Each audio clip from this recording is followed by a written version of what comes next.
L'histoire commence avec un des personnages haletant, parlant d'une voix brisée, criant à ses amis dans un appel paniqué comme s'il était en état de terreur ou d'épuisement extrême. Sur un champ de bataille gelé, une équipe de chasseurs faisait face à une créature terrifiante, ressemblant à une fleur géante avec des dents, tandis que l'un d'eux semblait effrayé. Exprimant que ce raid était incroyablement brutal, l'un d'eux demanda anxieusement quand les renforts de l'autre guilde arriveraient, tandis qu'un autre répondit avec incertitude, disant qu'il pensait qu'ils étaient en route mais ne savait pas exactement quand ils arriveraient. Un des chasseurs feuilletait un livre magique lumineux, tandis que les autres criaient que si la situation continuait ainsi, quelqu'un mourrait sûrement.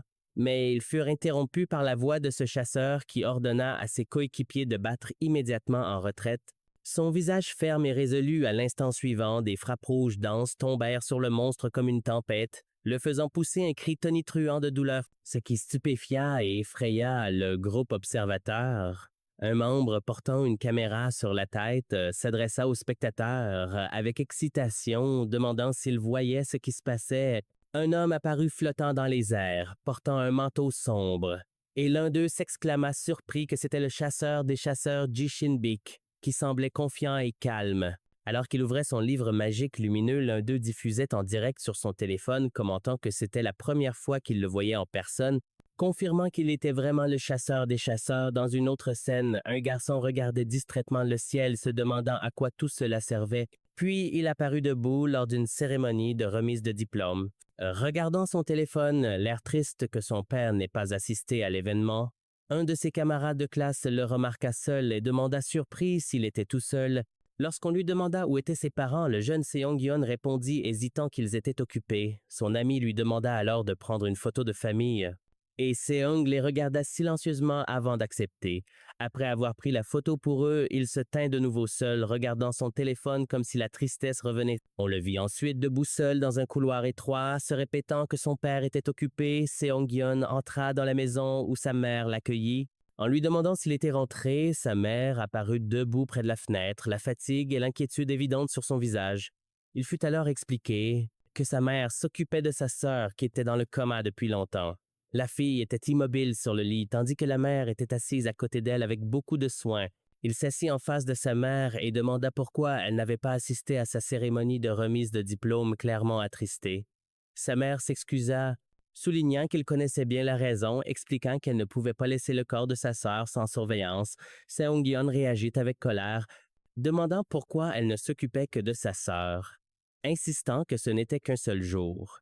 Il se tourna alors vers la porte en colère en criant que c'était déraisonnable que toute l'attention soit portée uniquement à sa sœur. Soudain, son père apparut à la porte, le visage en colère, et le fils sembla choqué par sa présence soudaine. Son père Shin Bayek demanda comment il était rentré si vite, puis lui rappela qu'il l'avait prévenu auparavant de ne pas élever la voix contre sa mère. Le garçon baissa le regard et ne dit rien, montrant des signes de regret ou de colère refoulés.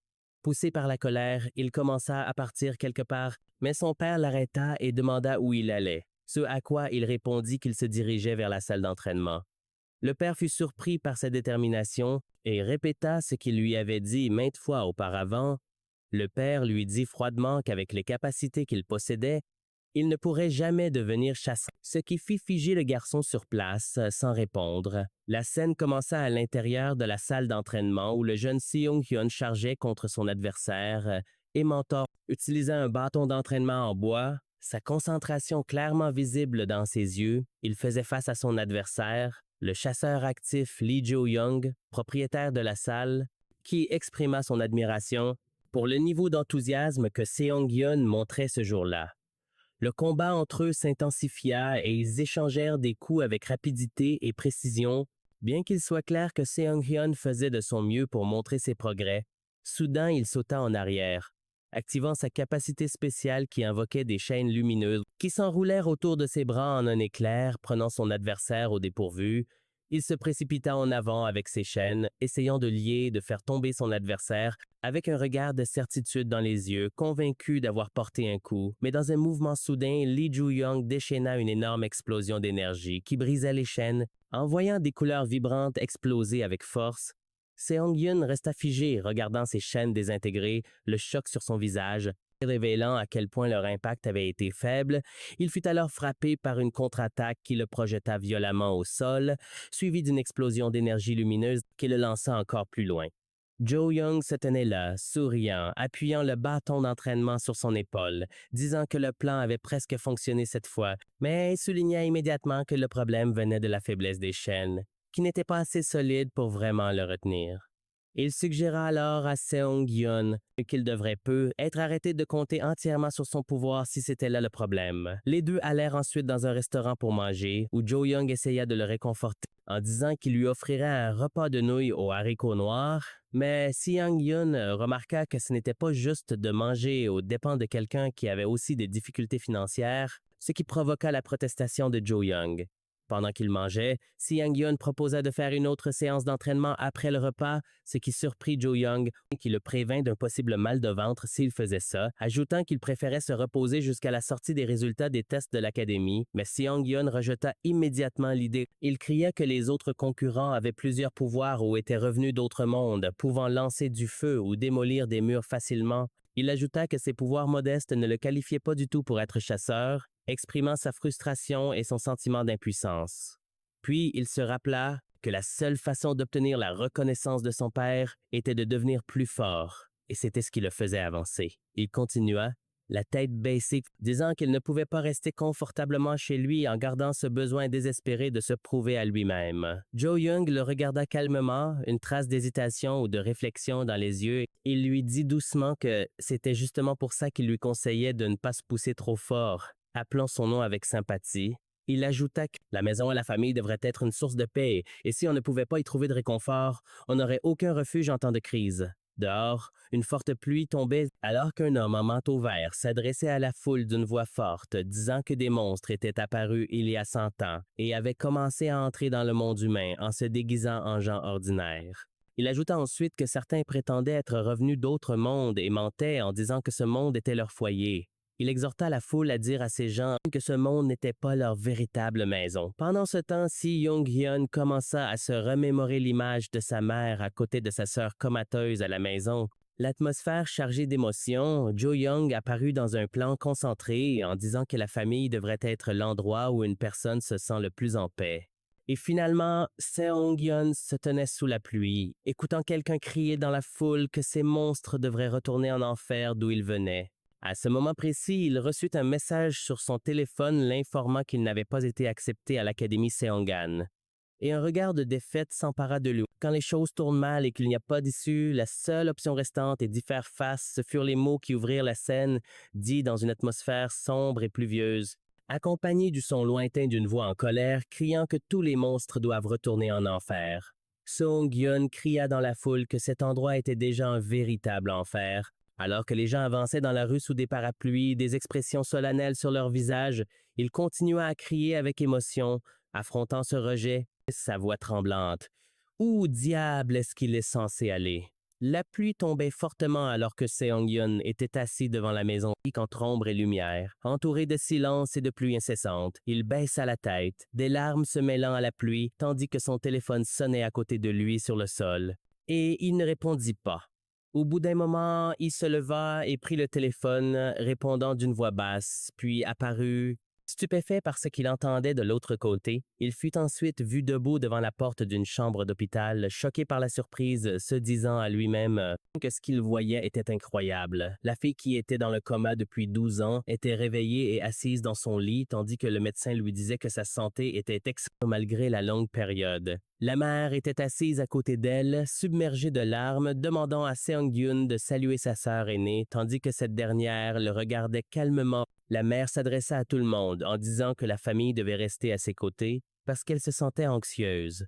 Elle demanda à Seong-Yeon de prendre des tours pour s'occuper d'elle, mais il répondit qu'il avait beaucoup de choses à faire et que la fin des études ne signifiait pas qu'il avait soudainement du temps libre.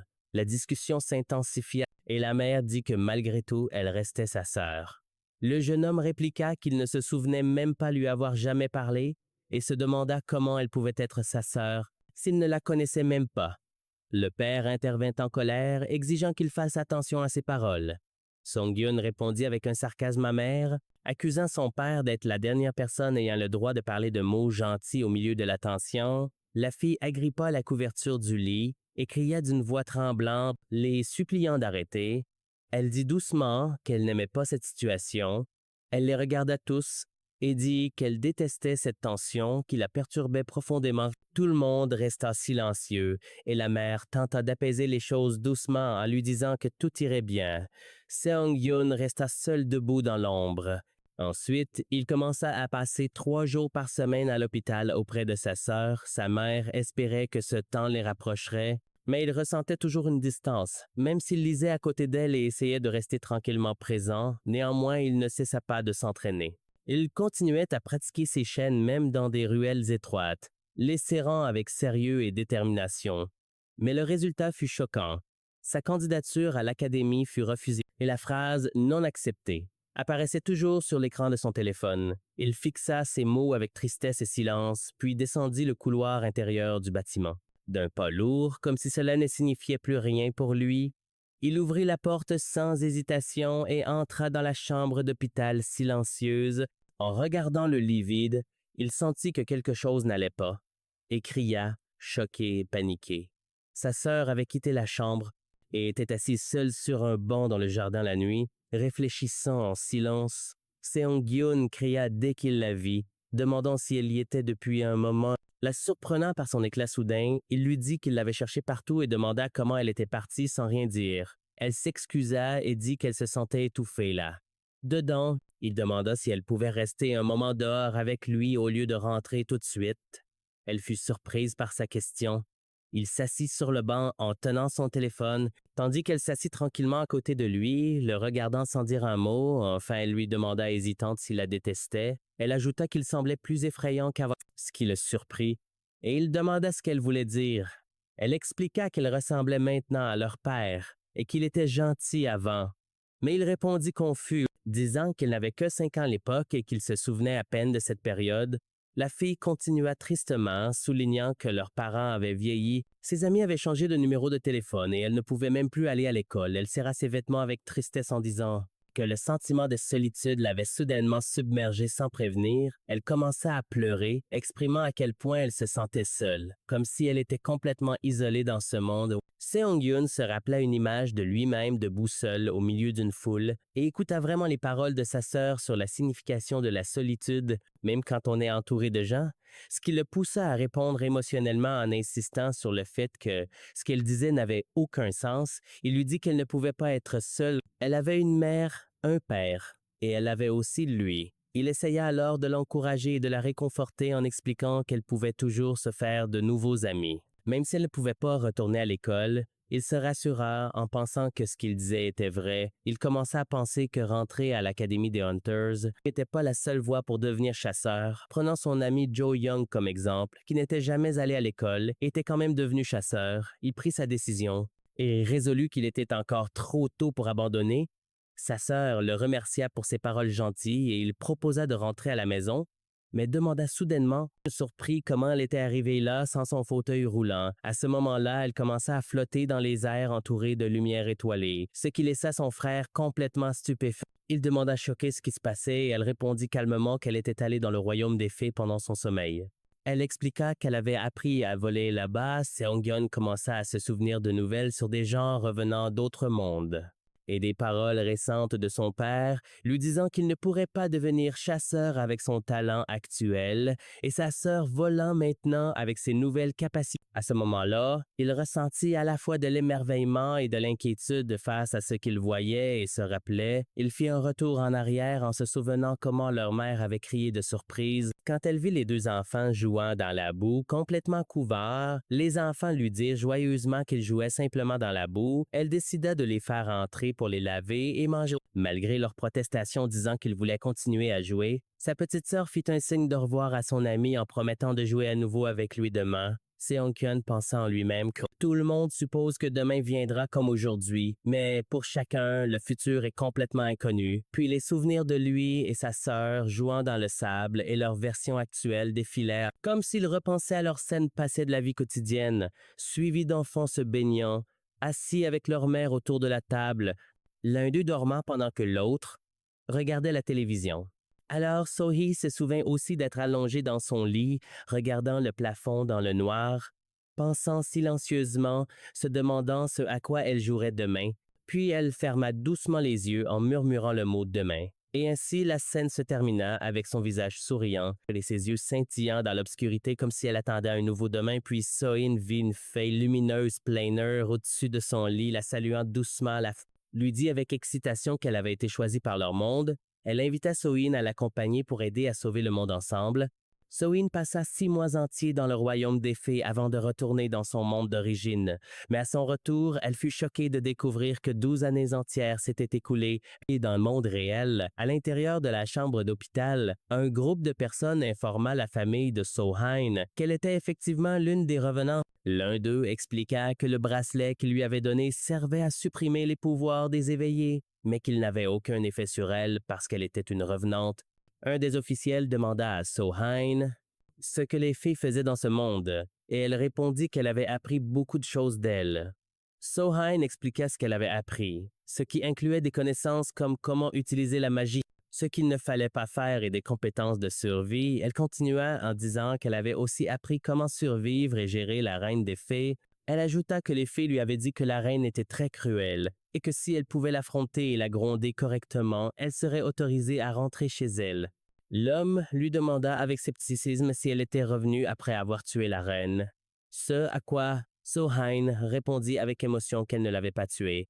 Elle expliqua nerveusement qu'elle avait parlé avec la reine et réussi à résoudre les choses pacifiquement, insistant sur le fait qu'elle ne portait aucune magie dangereuse, mais l'homme lui dit que les capacités des revenants sont extrêmement dangereuses, quoi qu'il en soit. Il ajouta que tous les revenants sont des personnes puissantes qui ont réussi à sauver un autre monde. Puis il lui dit directement que son pouvoir dépassait largement celui d'un chasseur de rang S. Il la prévint que peu importe à quel point ses capacités pouvaient sembler sûres, elle changerait de nature à son retour dans le monde réel. Les officiels demandèrent que ses parents soient responsables de sa surveillance pour s'assurer qu'elle n'utiliserait plus ses capacités.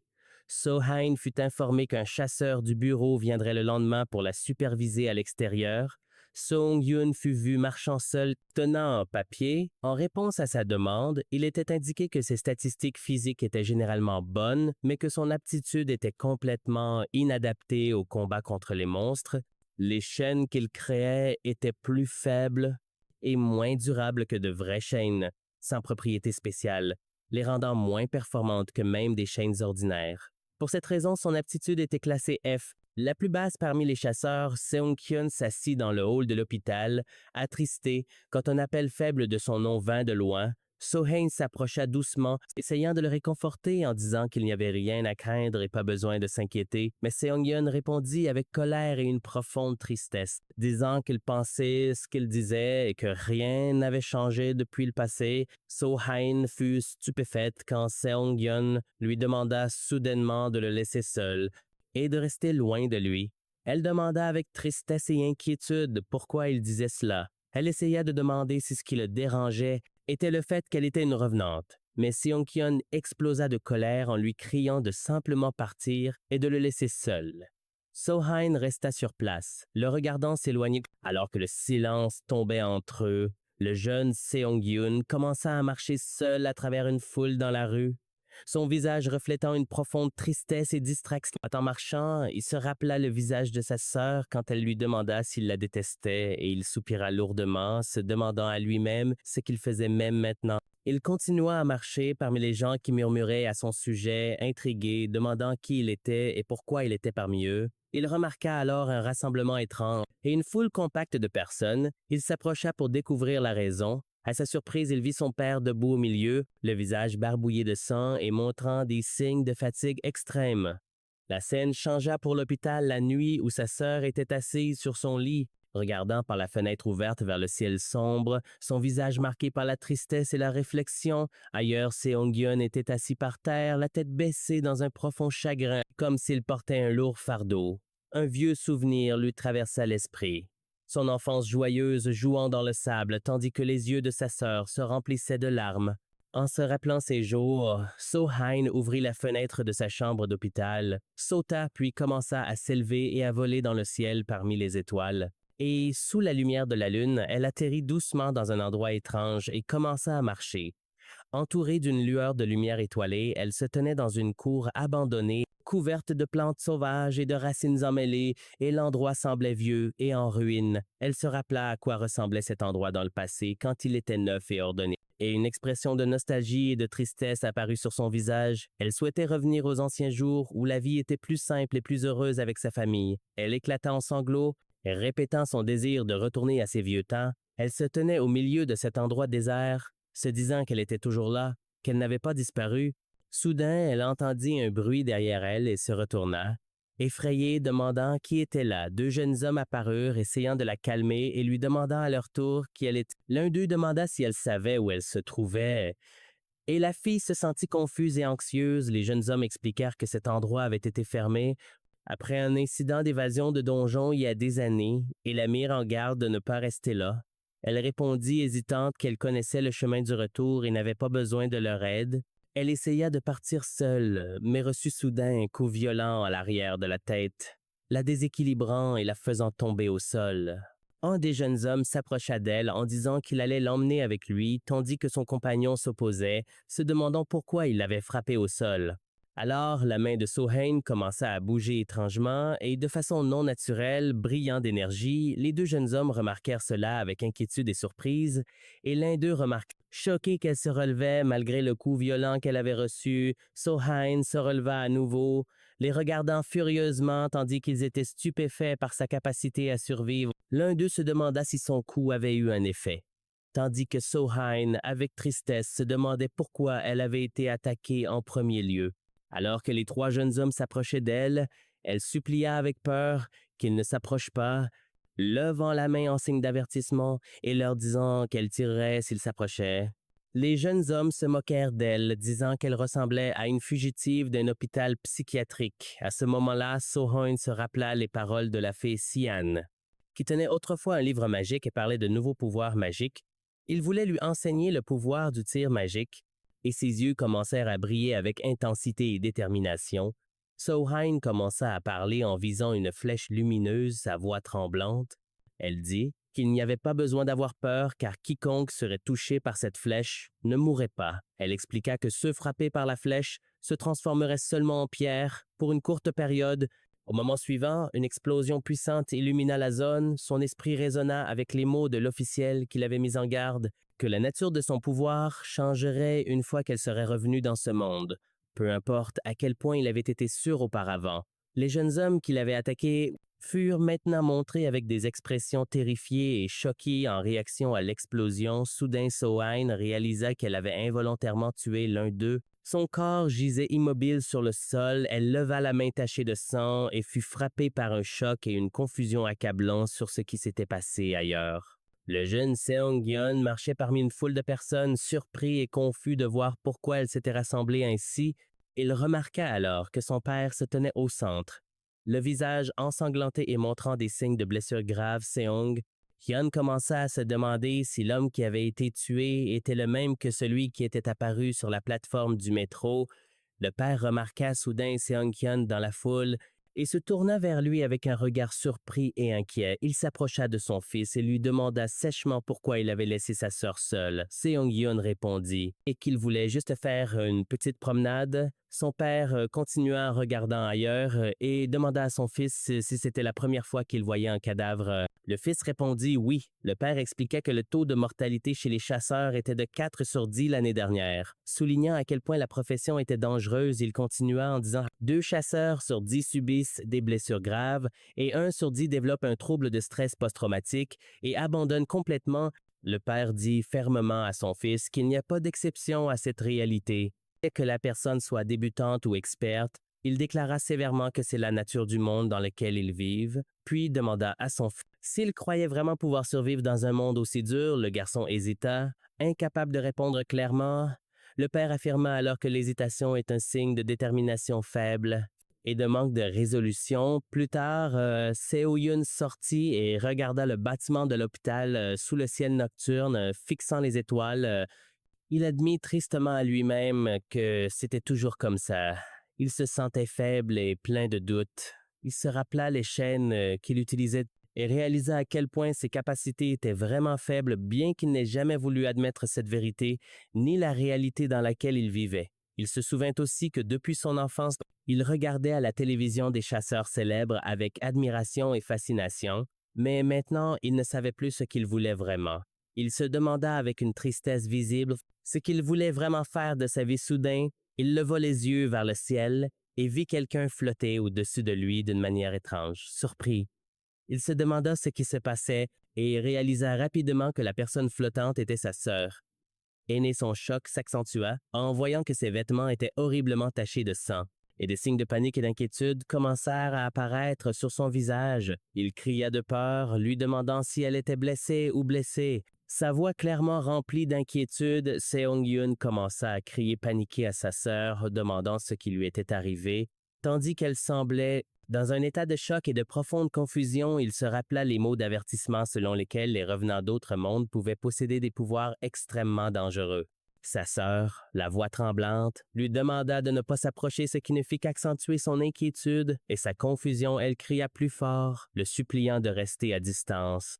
Alors qu'elle sombrait dans un état de panique extrême, Seong-Kyun la regarda avec une intense inquiétude alors qu'une énergie commençait à jaillir d'elle de manière incontrôlable. Une énorme explosion secoua la zone environnante. Avec des morceaux de sol volant partout, à cause de sa puissance écrasante, une alerte fut diffusée par les haut-parleurs de l'hôpital. Annonçant qu'un individu suspect causait des troubles à l'extérieur du bâtiment, Seong-Kyun était assis à proximité.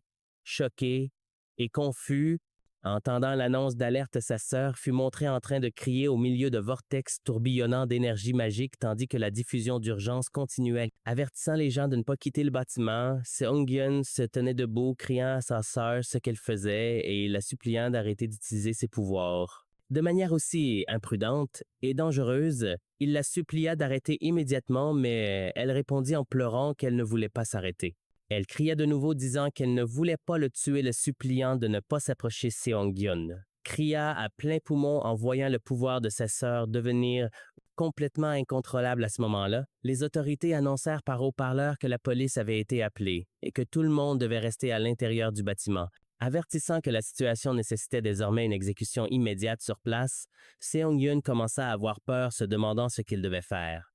S'il devait appeler son père ou espérer que la police arriverait à temps soudain, Seong-Kyun sentit qu'il pourrait être le seul à pouvoir agir dans cette situation. Mais quand il regarda ses propres mains, il réalisa avec peur et incertitude qu'il était impuissant face à sa sœur. Il recula terrifié. Se répétant qu'il ne pouvait pas la vaincre, il décida de fuir, se disant qu'il n'était pas responsable de ce qui s'était passé, mais il s'arrêta soudainement, les larmes coulant de ses yeux, de submergé de tristesse par ce qu'il faisait. Dans un moment profond, il s'imaginant enfant assis devant lui demandant ce qu'il voulait vraiment faire. Il restait figé sur place, sentant l'énergie de sa sœur encore hors de contrôle. Autour de lui, elle flottait toujours dans les airs. Elle pleurait et criait désespérément qu'elle détestait tout ce qui l'entourait. Maintenant, elle criait qu'elle ne voulait plus rien faire. Dans un moment de désespoir total, Seong-Kyun cria le nom de sa sœur, essayant de la réveiller de cet état horrible. Il la supplia de revenir à elle. Et elle, en pleurs, appela son nom au moment où elle réalisa qu'il était là dans son esprit. Il se rappela les paroles de son père sur la cruauté du monde dans lequel ils vivent. Et il se répondit à haute voix, disant qu'il le savait bien. Il affirma en se précipitant vers sa sœur pour la sauver que se sacrifier pour sauver les autres, c'est ce que signifie vraiment être un chasseur. Il essaya de la calmer en criant que ses pouvoirs étaient hors de contrôle uniquement à cause de sa panique, lui assurant que tout irait bien si elle pouvait juste se calmer un peu, tandis qu'elle pleurait encore. Elle demanda tristement pourquoi tout cela était arrivé. La fille So-Hein se demanda pourquoi son frère faisait tant d'efforts pour elle, alors qu'elle n'était plus une petite fille. À ce moment-là, elle sentit une autre main tenir doucement la sienne, et entendit une voix douce lui demander ce qui n'allait pas. Une fée blanche apparut. Alors, tenant doucement les mains de So-Hein et avec un sourire calme, lui dit qu'elle était la héroïne qui avait sauvé leur monde. Alors, So-Hein répondit avec tristesse qu'elle n'était pas une héroïne, juste quelqu'un qui avait l'air adulte à l'extérieur, mais qui était encore une enfant à l'intérieur. Elle continua à parler avec une profonde tristesse, disant qu'elle n'avait pas d'amis et qu'elle était une personne très dangereuse, même responsable de la mort de quelqu'un. L'afficiant essaya de la réconforter en lui assurant que ce qu'elle disait n'était pas vrai. Elle continua en disant qu'il y avait au moins une personne qui tenait à elle et qui était prête à risquer sa vie pour elle, et qu'elle n'avait jamais vu quelqu'un faire une telle chose. Pour quelqu'un qu'il détestait, la fille lui demanda de retourner à l'endroit où elle appartenait vraiment. Dehors dans la rue, Seong-yoon était à genoux, épuisé, entouré de voitures de police et de gyrophares. Alors Hin se précipita vers lui et le serra fort dans ses bras en pleurant, tandis que Si Young-hyun la regardait avec tristesse et compassion. Dans son esprit, il vit une image de son enfance, regardant une version plus jeune de lui-même, et se murmura qu'il pouvait y arriver à courte distance. Un chasseur demanda surpris si l'autre avait vu ce jeune homme, mais l'autre répondit que non. Il fut annoncé que l'incident de cette nuit-là avait été pris en charge par la police et que l'événement était si mineur qu'il n'avait même pas été mentionné dans les nouvelles. Cependant, il fut dit qu'il y avait une histoire beaucoup plus petite derrière cet événement, dans une petite cellule. Donc, Hein resta assise seule avec des écouteurs jusqu'à ce qu'un gardien entre et l'informe que l'heure des visites était arrivée. Elle sortit de la cellule accompagnée de gardiens vêtus de vêtements de prison. Son expression triste et sans émotion alors qu'elle marchait. Elle se rappela l'image de sa mère sanglotant amèrement, ce qui approfondit sa culpabilité et sa douleur. En arrivant à la salle de visite, elle hésita avant d'entrer et se demanda ce qu'elle devait dire. En entrant, elle fut surprise de trouver son père assis là, et tous deux semblaient maladroits et silencieux. Elle s'assit en face de lui et commença à bégayer en essayant de l'appeler, mais il l'interrompit en disant qu'il était venu la sortir de prison aujourd'hui. Il expliqua que la femme que sa mère avait amenée possédait une capacité spéciale pour lire les souvenirs et qu'elle avait examiné les souvenirs de l'incident, donc Hein était impliquée. Son père dit que la vérité découverte par cette femme était que les autres l'avaient attaquée en premier et que Hein ne faisait que se défendre. Il précisait que ses actions étaient entièrement légales en légitime défense et qu'elle ne pouvait donc pas être punie pour ce qui s'était passé, mais Hein resta hésitante. Et dit avec tristesse que quelqu'un était mort à cause d'elle et qu'elle ne pouvait pas facilement dépasser ce fait. Le père continua de parler à sa fille, en lui assurant que la personne qu'elle avait tirée n'était pas morte et qu'il allait bien après avoir été soigné par des individus dotés de capacités spéciales pour guérir des blessures graves. Il insista sur le fait qu'elle n'avait tué personne ce jour-là. La fille ressentit un grand soulagement et commença à pleurer en répétant que cela lui apportait tellement de réconfort. Le père la regarda en silence, se répétant aussi à lui-même qu'il se sentait lui aussi soulagé. Une femme debout à la porte lui demanda s'il avait terminé sa conversation et il répondit oui alors qu'il marchait dans le couloir. La femme lui dit qu'il n'avait pas pu couvrir la totalité des frais des dégâts causés à l'hôpital et qu'il devrait payer une amende dans une certaine mesure. Mais il exprima son soulagement que cela se soit terminé ainsi et la remercia pour son aide. Elle répondit qu'il n'y avait pas besoin de la remercier et qu'il devait tout au chasseur G. Shinbek, elle demanda ensuite si sa fille irait bien, surtout qu'elle finirait par apprendre la vérité. Puis elle l'informa doucement de ce qui était réellement arrivé à la personne que sa fille avait attaquée, qu'elle était en fait morte. Le père répondit tristement qu'il espérait que sa fille serait plus stable émotionnellement quand elle apprendrait enfin la vérité. Elle lui remit une enveloppe et dit que c'était un document concernant sa fille.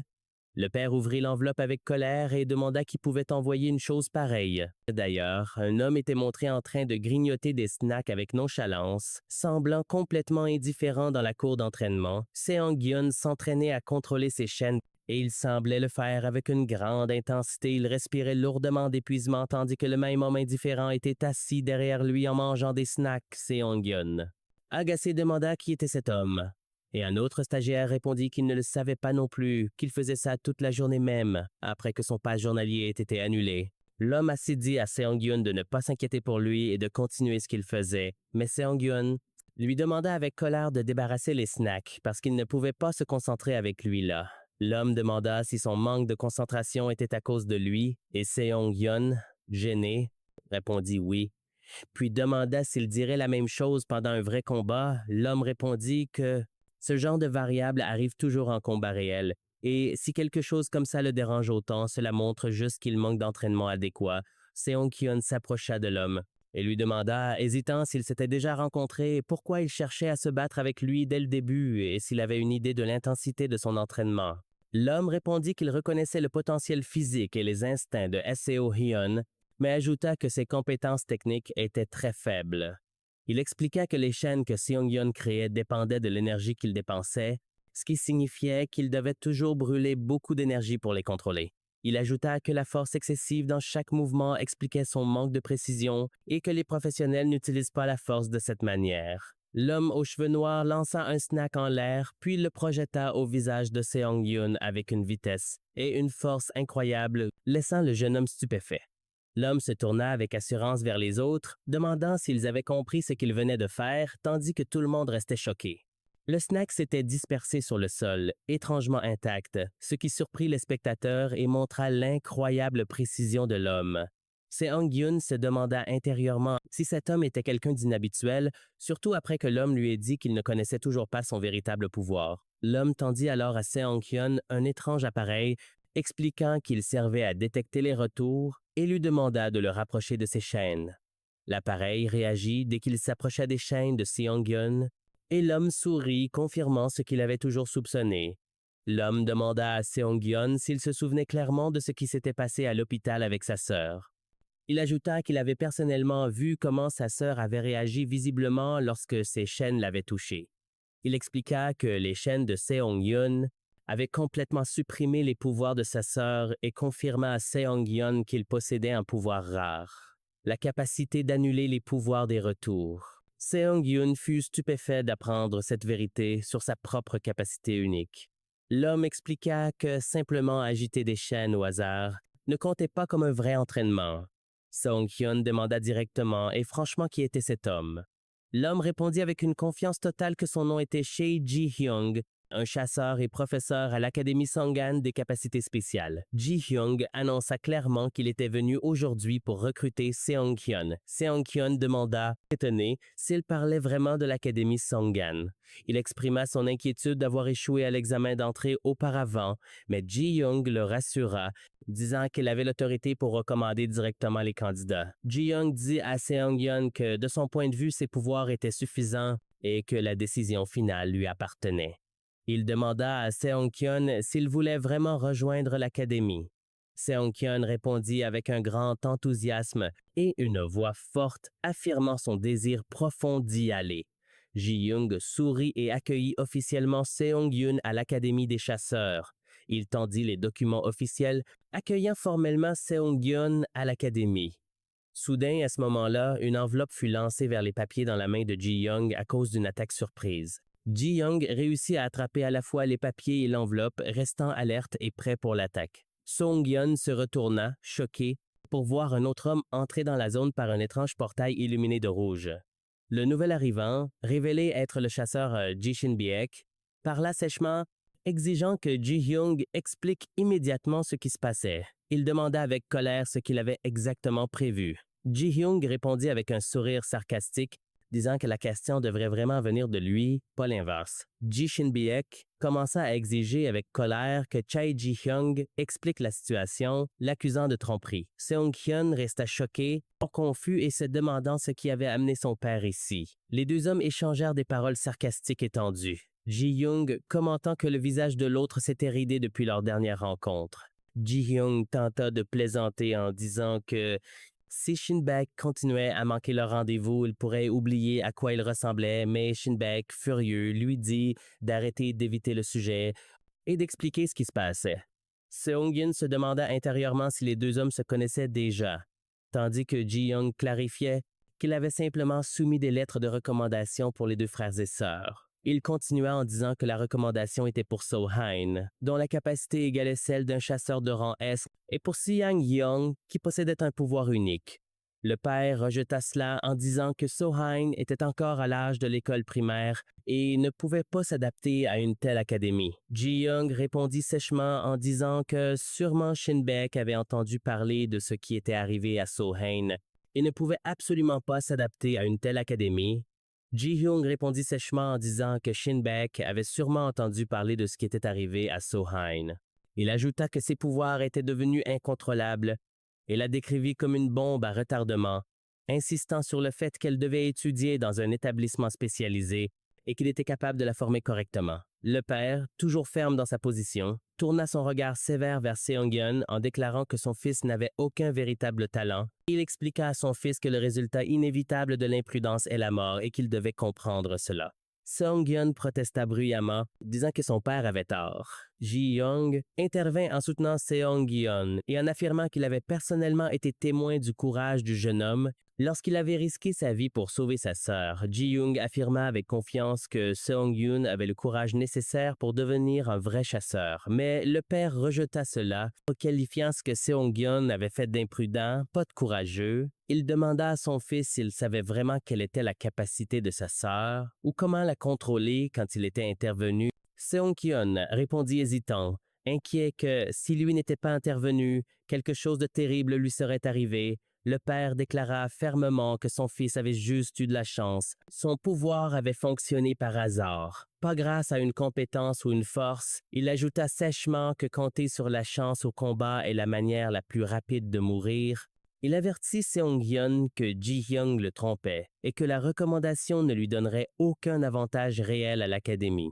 Ji-hyung tenta de se défendre, disant que l'académie prenait les étudiants recommandés au sérieux et menaça de dénoncer l'ingérence de Shin Baek au directeur. Seong-yeon se demanda tristement pour lui-même pourquoi son père le traitait ainsi. Il pensa avec une profonde tristesse en souhaitant que son père reconnaisse au moins une fois qu'il avait fait quelque chose de bien. Il se demanda douloureusement pourquoi personne ne pouvait simplement dire qu'il avait vraiment sauvé sa sœur, submergé par la frustration et la colère. Il serra le poing fortement comme pour contenir ses émotions. Le propriétaire de la salle d'entraînement s'approcha de lui et le félicita avec un sourire, disant que le professeur l'avait enfin reconnu. Seong-yeon parut surpris lorsque Ju-young lui dit que le professeur avait reconnu son talent et que son rêve était désormais plus proche que jamais. Il répondit avec hésitation et nervosité, disant que ce n'était pas ce que ça semblait être, mais ses mots s'évanouirent et il parut perdu dans ses pensées. Ju-young interrompit en s'adressant au père, disant que les choses ne font qu'empirer quand l'autre personne ne sait rien de vous. Le père sembla soudain réaliser quelque chose d'important en murmurant pour lui-même qu'il comprenait maintenant pourquoi le garçon était si obsédé par le fait de devenir chasseur. Il cria avec colère sur Ju-young, l'accusant d'être celui qui avait donné de faux espoirs à son fils. Soudain, Ju-young parut prêt à attaquer le père, choquant tout le monde présent. Mais ils furent interrompus par la voix calme de Seong-yeon qui remercia son ami et dit qu'il avait repris ses esprits. Grâce à lui, Seong-yeon commença à parler doucement, admettant qu'au début il voulait vraiment devenir chasseur comme son père. Il ajouta qu'il avait d'abord voulu être exactement comme lui, puis il continua en expliquant que tout ce qu'il voulait vraiment, c'était la reconnaissance de son père pour prouver sa valeur et obtenir son approbation. Son ton changea lorsqu'il dit que ce qui s'était passé ce jour-là à l'hôpital était complètement différent. À ce moment-là, Seong-yeon sentit qu'il n'était ni faible ni pathétique du tout. Il déclara avec confiance et clarté qu'il était désormais prêt à poursuivre son objectif. Il cria de toutes ses forces et avec détermination qu'il deviendrait chasseur. Même si cela signifiait se battre contre son propre père, le visage de son père montra à la fois choc et colère en entendant les paroles de son fils. Il murmura doucement, comme pour confirmer ses soupçons précédents, disant qu'il l'avait toujours su. Le père s'approcha de Seong-yeon en disant que les mots ne suffisaient plus à le convaincre. Il attrapa Seong-yeon par l'épaule et lui dit de découvrir par lui-même.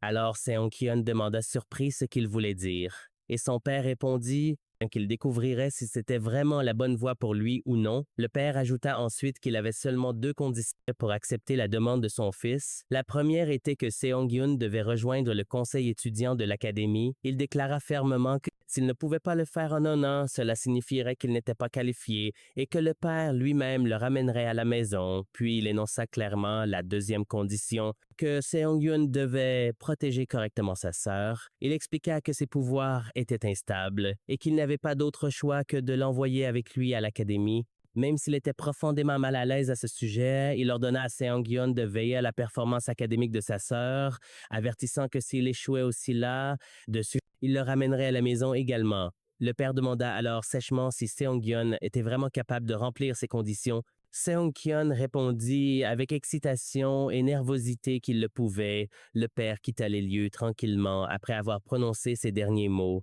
Seong-yeon resta figé sur place, stupéfait, tandis que les autres autour de lui se demandaient à voix haute si son père était vraiment parti ou non après son départ.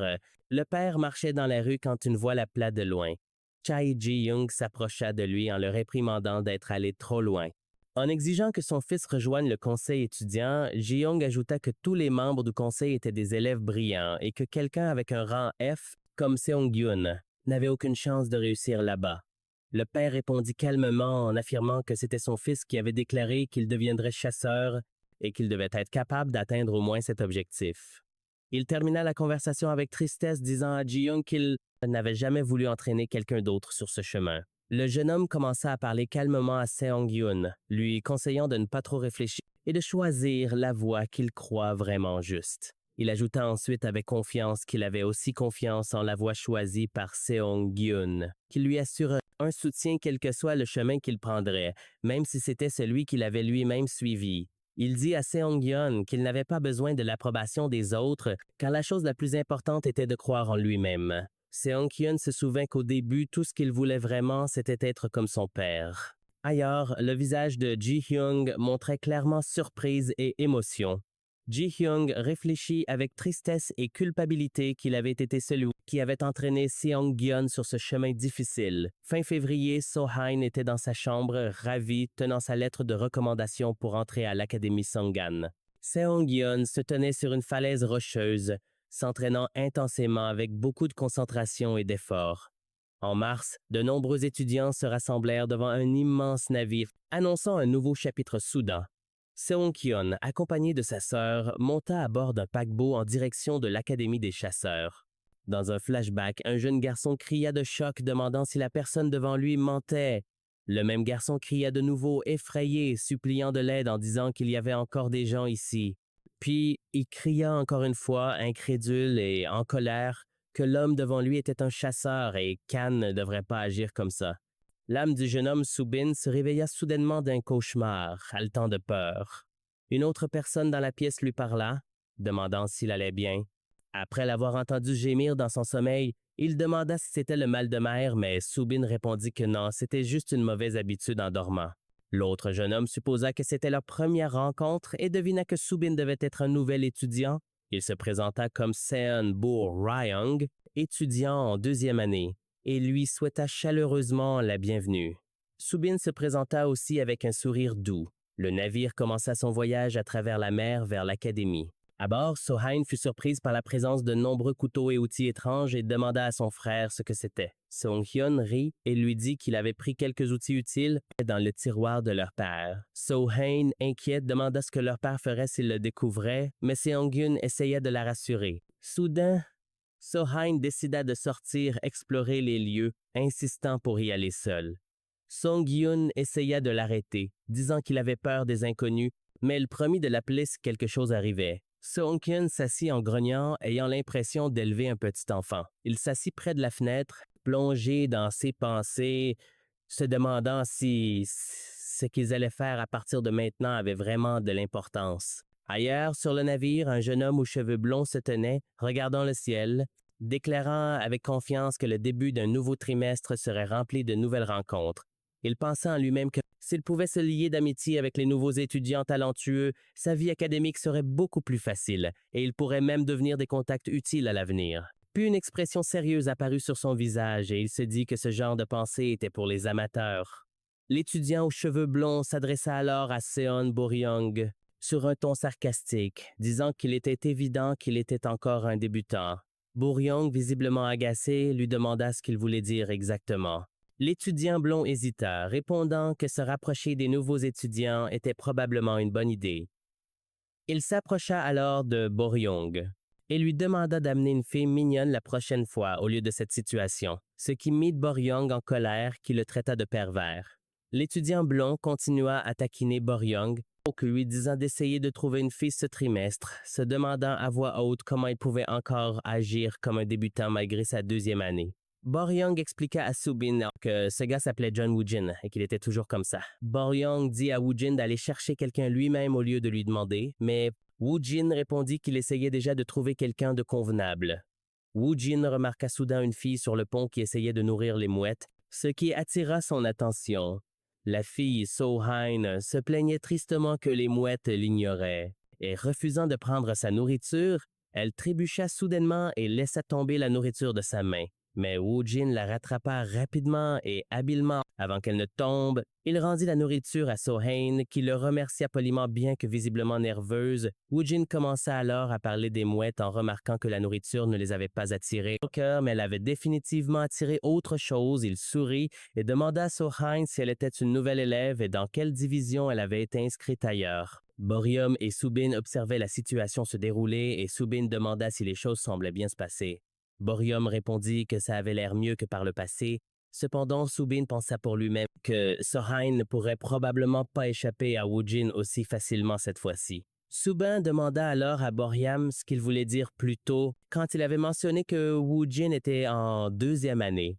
Boryam expliqua que Woo-jin avait rejoint l'année dernière mais était encore techniquement en 1re année parce qu'il avait échoué. Il ajouta que l'Académie Songan était connue pour être stricte et que beaucoup d'étudiants avaient déjà échoué.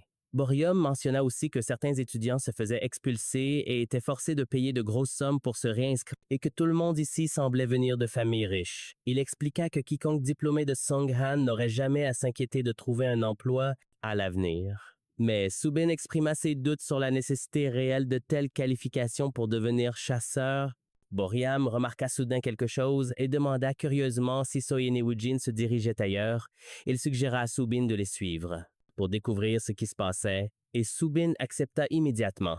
Dans la chambre 105, Seong-hyun lisait un livre quand So-hee entra soudainement. So-hee commença à bafouiller nerveusement en disant à son frère qu'un homme étrange la dérangeait. Elle expliqua anxieusement que l'homme lui avait demandé si elle avait un petit ami. Le visage de Woo-jin montrait clairement des signes de choc. Seong-hyun commença à répéter avec colère ce que sa sœur avait dit à propos de l'homme étrange qui s'était soudain approché d'elle et avait essayé de la déranger, tandis que Boryam et Subin restaient dehors en se demandant si Woo-jin était entré là, dedans. La porte s'ouvrit soudainement en grand et Woo-jin tomba par terre, tandis que Seong-hyun restait à l'intérieur prêt à se battre. Woo-jin essayait de calmer la situation en disant qu'il pouvait parler calmement, mais Seong-hyun répondit furieusement qu'il préférait exprimer sa colère de cette façon. Boryam cria en essayant d'arrêter ce qui se passait, demandant ce que Woo-jin avait fait cette fois. Woo-jin répondit qu'il n'avait rien fait de mal. Boryam cria plus fort en rappelant à Woo-jin que la fille venait juste de se réveiller d'un coma de 12 ans, ce qui signifiait qu'elle était encore une enfant, et le força à s'excuser.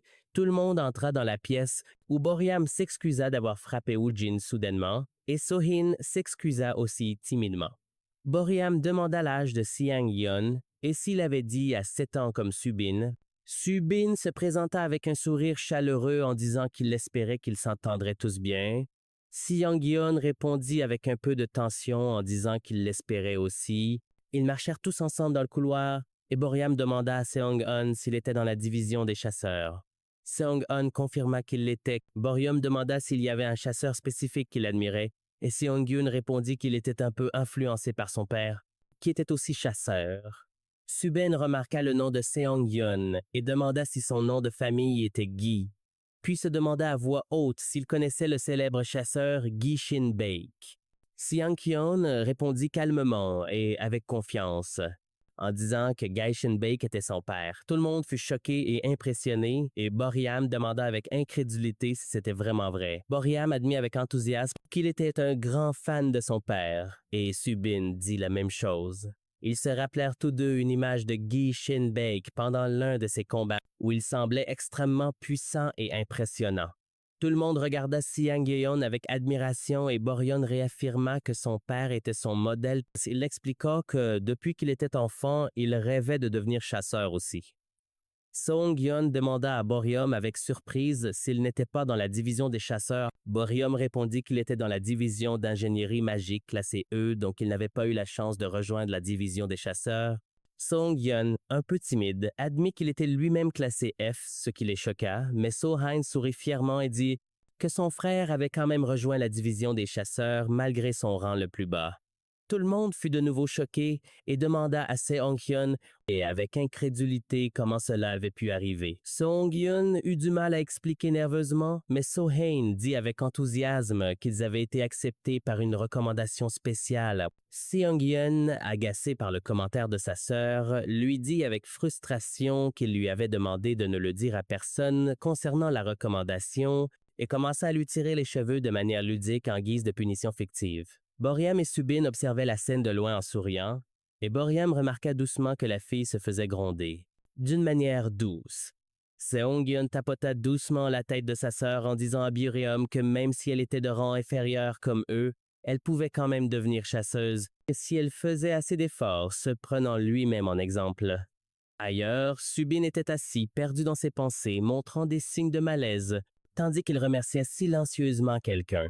Le navire naviguait sur la mer ouverte sous un ciel bleu clair, pendant que Burium aidait Suyin à apprendre à utiliser quelque chose. Au milieu des étudiants occupés sur le pont, Seong-Yeon se tenait seul, regardant autour de lui avec ennui. Il remarqua soudain Subin, debout seul sur le côté du navire, et se demanda s'il avait le mal de mer. Subin répondit sèchement qu'il le ressentait effectivement, et tous deux levèrent les yeux ensemble vers une mouette qui volait au-dessus d'eux. Subin demanda soudain pourquoi il voulait devenir chasseur. Song-Yoon essaya d'expliquer et mentionna encore son père, mais Subin précisa qu'il parlait de l'état d'esprit et des motivations personnelles de Seong-Yeon. Ce dernier répondit, hésitant qu'il n'était pas sûr de ses vraies motivations. Il admit aussi qu'il n'avait jamais vraiment réfléchi à une raison claire pour vouloir devenir chasseur. Subin expliqua que lorsqu'il regardait les infos, il voyait beaucoup de gens devenir chasseurs sans raison profonde, juste pour gagner facilement de l'argent et de la célébrité. Il ajouta que ces personnes ne réalisaient pas que devenir chasseur implique beaucoup de responsabilités au-delà de ses bénéfices. Subin dit franchement que c'est justement pour ça qu'il déteste les chasseurs. Alors Seong-Yeon demanda directement à Subin pourquoi il avait choisi de devenir chasseur malgré tout cela. Subin répondit clairement et avec confiance qu'il voulait devenir un chasseur capable de sauver tout le monde. Subin surprit Seong-Yeon en lui demandant de ne pas venir à l'académie. Des plumes tombèrent autour d'eux de manière inattendue, tandis que Seong-Yeon semblait stupéfait par les paroles de Subin. Subin commença à expliquer son point de vue, disant que les capacités des gens ordinaires ne se développent pas, peu importe leurs efforts, et que l'éveil des pouvoirs dépend uniquement de la chance. Il affirma qu'une fois le rang d'une personne déterminée au début, il ne change jamais. Il ajouta que l'académie exige des frais de scolarité extrêmement élevés, ce qui signifie qu'un étudiant doit venir d'une famille riche. Subin continua en s'adressant à Seong-Yeon, disant que quelqu'un comme lui, avec un père riche et célèbre, aurait facilement accès aux études. Seong-Yeon se mit en colère face aux paroles de Subin et répondit avec une grande frustration, expliquant qu'il n'était pas venu à cause de la richesse de sa famille, mais parce que ses capacités spéciales s'étaient éveillées tardivement. Subin répondit fermement que l'éveil des pouvoirs n'avait rien à voir avec le travail ou l'effort. Il expliqua que si quelqu'un acquiert soudainement un pouvoir, cela signifie qu'il l'avait toujours eu sans le savoir et que cela s'était éveillé par hasard. Subin conclut en affirmant que la recommandation spéciale de Seong-Yeon et son entrée dans le département des chasseurs prouvaient son point et qu'ils étaient tous les deux sur ce navire grâce à la chance avec laquelle il était né. Subin continua, disant que leur présence en ce lieu était purement due au hasard, rien de plus. Il expliqua que le désir de Seo-Hyun de devenir chasseur, sans reconnaître cette vérité évidente, était simplement de l'entêtement. Il ajouta sur un ton sarcastique que croire que tout allait s'arranger, uniquement par le travail acharné, était une simple illusion. Sa voix devint plus dure en s'adressant directement à Seong-Yeon, disant que tenter de convaincre quelqu'un qui avait déjà abandonné son rêve après avoir été classé E qu'il pouvait réussir uniquement par l'effort était juste lui mentir. Seong-Yeon se rappela les mots qu'il avait dit plus tôt à Boriam lorsqu'il l'avait encouragé en lui disant qu'il pouvait devenir chasseur grâce au travail acharné malgré son rang faible, et ce souvenir le fit hésiter. Mais, énervé par les paroles de Subin, il cria furieusement en le traitant d'impoli pour dire que sa façon de penser n'était pas différente de celle de sa sœur. Seong-Yeon se jeta soudain en avant, lançant un coup de poing furieux vers le visage de Subin, mais la trajectoire du coup de poing de Seong-Yeon changea de manière inattendue avant de toucher Subin, comme si quelque chose d'invisible l'avait dévié à proximité. Han et Boriam entendirent alors un bruit fort et demandèrent surpris ce qui se passait. Subin répondit calmement avec un sourire que Seong-Yeon avait trébuché et était tombé, mais qu'il allait bien. Han commenta en plaisantant que son petit frère était toujours maladroit, tandis que Song-Hyun se demanda silencieusement ce qui venait de se passer. Il se rappela le moment où son coup de poing avait dévié de sa trajectoire et réalisa que quelque chose était soudainement apparu et avait modifié sa direction. Subin déclara froidement que les personnes qui commencent les bagarres sont celles qui ternissent l'image des chasseurs, et que ce genre de comportement est ce qui nuit vraiment à la réputation de toute la profession. Il conseilla alors sérieusement à Seong-Yun de l'écouter et d'abandonner son rêve de devenir chasseur quand soudain une chaîne lumineuse s'enroula autour des chevilles de Soo-bin, le surprenant ainsi que, surpris de nouveau. Il demanda s'il y avait quelque chose par terre. Soo-bin tomba au sol en essayant de se libérer de la chaîne. Avec un air d'irritation, Seong-Yun commença à parler, expliquant que oui, il était arrivé jusque-là grâce à la chance, et être qu'il ne méritait pas de devenir chasseur, comme Soo-bin l'avait dit, mais il déclara fermement que malgré tout, il méritait une chance de devenir chasseur. Simplement parce qu'il était là maintenant, Seong-Yeon affirma avec force qu'il ne quitterait pas cette académie de son propre gré, quoi qu'il arrive. Soo-bin le prévint que même s'il restait, son rembarre rendrait la survie extrêmement difficile. Seong-Yeon le défia avec confiance en disant qu'il devrait se retrouver à minuit pour vraiment tester leur pouvoir. L'expression de Soo-bin changea et il accepta le défi avec un regard furieux dans les yeux. Cette nuit-là, le navire naviguait à travers des vagues orageuses et une pluie battante alors que la voix de So-hin résonnait dans son esprit, se disant que tout irait bien. Elle se souvint alors des paroles de la fée lui disant que l'espoir ne disparaît jamais et qu'un jour il viendrait sûrement. Soudainement, Aang se réveilla de son sommeil, son visage montrant des signes de choc et de tristesse. Elle s'assit dans son lit en regardant par la fenêtre, demandant doucement si ce qui s'était passé n'était qu'un rêve, et appela son frère Seong-Yeon. Elle regarda silencieusement le lit vide à côté d'elle, une profonde inquiétude se lisant sur son visage. Soo-in descendit le couloir sombre du navire en tenant son téléphone, visiblement inquiète, se demandant où était son frère Seong-Yeon. Soudain, elle sentit une main toucher son épaule par derrière, ce qui la fit crier de peur. Et quand elle se retourna, terrifiée, elle trouva Bureum Woojin et un autre élève nommé Yoonbi. Woojin lui demanda avec irritation pourquoi elle criait si fort et ce qu'elle faisait là. Soo-in les regarda surprise et demanda ce qu'il faisait là aussi. Woojin expliqua qu'il prévoyait d'aller dans une autre pièce pour traîner avec les autres élèves, et Eunbi qui était avec eux demanda qui était Soo-in. Rim répondit qu'elle était une nouvelle élève. Woojin s'approcha de Soo-in et lui demanda gentiment si elle voulait se joindre à eux. Soo-in demanda hésitante si c'était bien elle qu'ils invitaient, ce que Woojin confirma doucement. Et Bai Ryan suggéra que ce serait bien de l'inviter pour qu'elle puisse rencontrer les nouveaux élèves avant le début des cours. Soo-in se sentit très heureuse et dit avec enthousiasme qu'elle aimerait beaucoup les rejoindre, oubliant complètement son inquiétude précédente pour son frère Seong-Yeon. Ils entrèrent tous dans la nouvelle pièce en souriant, et Yoonbi annonça aux autres qu'ils étaient arrivés dans la pièce. 3 élèves étaient assis parmi des snacks, riant fort et parlant d'incidents drôles. Une fille aux cheveux roses remarqua le nouveau groupe entrant, les accueillit et leur demanda de s'asseoir. Mais Woojin sembla choqué et contrarié en voyant une des personnes présentes et dit soudain qu'il allait partir. Yoonbi lui demanda inquiète pourquoi il voulait partir si soudainement. Il répondit avec colère que c'était parce qu'elle ne lui avait pas dit que cette personne serait là aussi.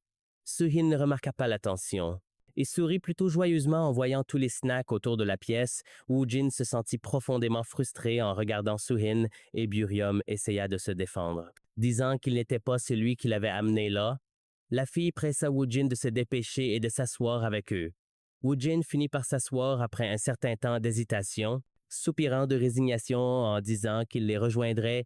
La fille demanda qui était Soo-in et Woojin répondit doucement en posant sa main sur la tête de Soo-in qu'elle était une nouvelle amie qu'il venait de rencontrer. Soo-in leva joyeusement la main et salua poliment. La fille répondit froidement au salut, tandis que Bayram s'assit à côté de Soo-in, visiblement nerveux et observant silencieusement la situation. Bureum demanda nerveusement où était Seong-Yeon et Soo-in répondit qu'elle ne savait pas car il avait disparu quand elle s'était réveillée. Bureum se rappela silencieusement qu'il avait aussi remarqué l'absence de Seong-Yeon dans la pièce depuis un moment. Il se souvint de la scène précédente où Soo-bin parlait à Seong-Yeon sur le pont du navire, et il sentit qu'il s'était passé quelque chose d'étrange entre eux. Puis il se demanda intérieurement s'il y avait un problème entre Soo-bin et Seong-Yeon alors qu'une forte pluie tombait dehors sur le navire. À ce moment-là, Seong-Yeon apparut debout sous un parapluie sous la pluie, semblant surpris de voir quelqu'un devant lui. Cette personne portait un imperméable. C'était Soo-bin, Si-Young-Yeon. Se moqua en commentant que le gars était sorti pour se battre en portant un imperméable et Soo-bin répondit qu'il pleuvait, traitant Seong-Yeon d'idiot. Soo-bin demanda sarcastiquement à Seong-Yeon pourquoi il portait un parapluie alors qu'il ne pourrait pas s'en servir pendant un combat, et Seong-Yeon répondit calmement Voulant éviter de se mouiller autant que possible, les deux restèrent silencieux face à face, chacun fixant l'autre avec un regard clair de défi. Sans dire un mot, Subin se tenait sous la pluie, regardant Siwon-Yeon, se demandant s'il était vraiment stupide d'être venu au combat sous la pluie en tenant un parapluie. Subin soupira lentement en tendant la main pour activer son pouvoir. Une immense formation tourbillonnante d'énergie aquatique se rassembla devant lui, éblouissant Seung-Gyeon. Subin expliqua que son pouvoir tirait sa force de l'esprit de l'eau et que le temps pluvieux ainsi que la proximité de la mer rendaient les conditions parfaites pour lui. Il était désormais en position de force, car le pouvoir de l'esprit de l'eau atteignait son apogée dans un endroit comme celui-ci. Regardant Seung-Gyeon avec confiance, Subin dit que même lui ne pouvait pas contrôler pleinement son pouvoir, puis le prévint qu'il pourrait mourir pendant le combat. Seung-Gyeon jeta son parapluie de côté et se prépara à combattre en utilisant ses chaînes, criant avec colère que c'était Subin qui avait déclenché ce conflit. Subin répondit calmement que ce n'était plus de son ressort, puis invoquant un de ses esprits de l'eau à travers un hexagramme lumineux. Seung-Gyeon se prépara au combat, observant attentivement la formation magique. Subin lança une énorme décharge d'eau vers Seung-Gyeon, qui ouvrit grand les yeux, choqué par la taille de l'attaque. Seung-Gyeon tenta d'esquiver l'attaque, mais fut presque touché directement et fit une pause. Subin remarqua la surprise sur le visage de son adversaire alors que Seung-Gyeon essayait de se relever. Seung-Gyeon lança soudainement une chaîne lumineuse vers Subin, explosant vers lui dans une frappe rapide et puissante. Subin fut stupéfait par cette réaction soudaine et commenta que c'était incroyable. Il reconnut que la technique était impressionnante pour quelqu'un de rang F même s'il ne s'y attendait pas sous cette forme. Il souligna néanmoins que la chaîne était plus faible que de vraies chaînes et ne pouvait rivaliser ni en force ni en durabilité. Seung-Gyeon demanda, choqué, si Subin avait plus d'un esprit après avoir remarqué plusieurs esprits l'entourant. Subin répondit avec confiance que cette chaîne ne serait efficace ni en attaque ni en défense. Il insista sur le fait que, tant en attaque qu'en défense, la capacité actuelle de Seung-Gyeon était complètement insuffisante. Subin lança une nouvelle attaque, envoyant une puissante vague d'eau vers l'avant qui força Seung-Gyeon à courir, essayant de la bloquer de toutes ses forces. Il réussit finalement à dévier la vague à l'aide d'un bouclier en forme de chaîne et demanda sarcastiquement à son adversaire si c'était tout ce qu'il avait. Une autre vague explosive apparut devant Subin et Seung-Gyeon le défia, lui demandant si c'était sa seule stratégie. Subin resta debout dans la tempête sans bouger et dit à Seung-Gyeon qu'il n'avait pas remarqué qu'il n'avait pas bougé d'un seul pas depuis le début du combat. Il lui dit qu'il ne s'en était pas encore pleinement rendu compte, mais qu'il n'appartenait pas à cet endroit. Seung-Gyeon se pencha sous la pluie et dit, fatigué, qu'il avait raison, il n'avait vraiment pas bougé d'un seul pas. Il sourit et dit que c'était justement pour ça qu'il n'avait pas remarqué ce qui se passait. Les yeux de Subin s'écarquillèrent soudainement lorsqu'il baissa les yeux et trouva une chaîne enroulée autour de ses jambes. La chaîne s'éleva avec force, le soulevant haut dans les airs tandis que Seung-Gyeon criait avec colère en lançant son attaque. Subin libéra son énergie vers la chaîne, essayant de la briser avant d'être écrasé, criant avec intensité. Seung-Gyeon le frappa avec la chaîne lumineuse, avec une force incroyable, soulevant son corps dans les airs sous la pluie. Subin s'écrasa au sol en hurlant, ce qui fit que Seung-Gyeon demandait si sa stratégie était toujours aussi ennuyeuse. Il continua avec émotion en disant que la raison pour laquelle il répétait la même attaque était parce que c'était la seule méthode qu'il connaissait. Subin gisait au sol, haletant, tandis que Seung-Gyeon le regardait avec moquerie et lui dit qu'il avait seulement fait semblant d'être fort plus tôt. Il ajouta ensuite qu'il semblait que le rang de Subin n'était pas aussi élevé qu'il l'avait laissé croire auparavant. Seung-Gyeon continua de parler avec confiance, disant que si le rang de Subin avait vraiment été élevé, et quelqu'un comme lui avec un rang bas n'aurait pas pu le vaincre aussi facilement. Le visage de Subin se remplit de colère et de frustration en entendant ces mots. Subin se leva très sérieusement, décidant d'utiliser toute sa puissance cette fois et commença à invoquer des cristaux magiques lumineux en préparation d'une attaque puissante. Seung-Gyeon remarqua cela et son expression faciale changea, passant à la surprise et à la tension.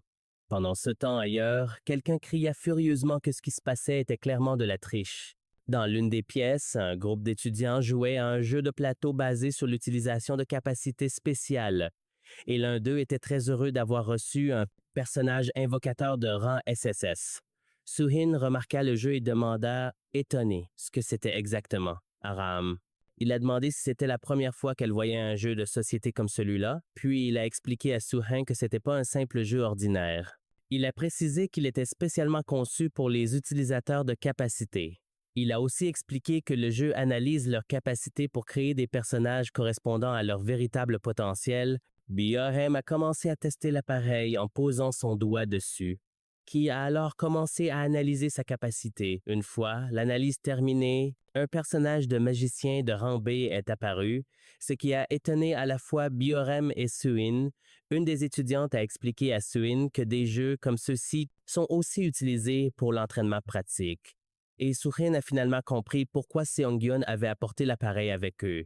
L'étudiante a demandé à Suin d'essayer elle-même l'appareil et Suin a accepté manifestant une curiosité évidente, mais quand Suin a essayé l'appareil, aucune couleur lumineuse n'est apparue comme avec les autres. La laissant confuse et déçue, soudain un message est apparu sur l'appareil disant que la capacité du 5e joueur ne pouvait pas être analysée, puis un autre message est apparu indiquant que le 5e joueur était supposé être un retourné, ce qui a laissé Suin complètement choqué. Tous les étudiants étaient stupéfaits. Leur visage montrait une profonde surprise et choc face à cette annonce inattendue. Une fille clairement envieuse a dit qu'elle était jalouse de Suin d'avoir obtenu une classe cachée, tandis qu'une autre étudiante se concentrait sur le fait qu'elle était une retournée. Une des étudiantes a demandé avec un total incrédulité si la nouvelle était vraiment vraie. Suin s'est rappelé que Ji-hyun lui avait déjà dit qu'elle devait cacher autant que possible le fait qu'elle était une retournée. Au final, Suin regardait avec une profonde confusion, se demandant pourquoi il était si nécessaire de cacher cette vérité aux autres. Elle se souvenait que Ji-hyuk lui avait dit, alors qu'ils marchaient ensemble vers le navire, que les retournés d'autres mondes revenaient souvent avec beaucoup de problèmes.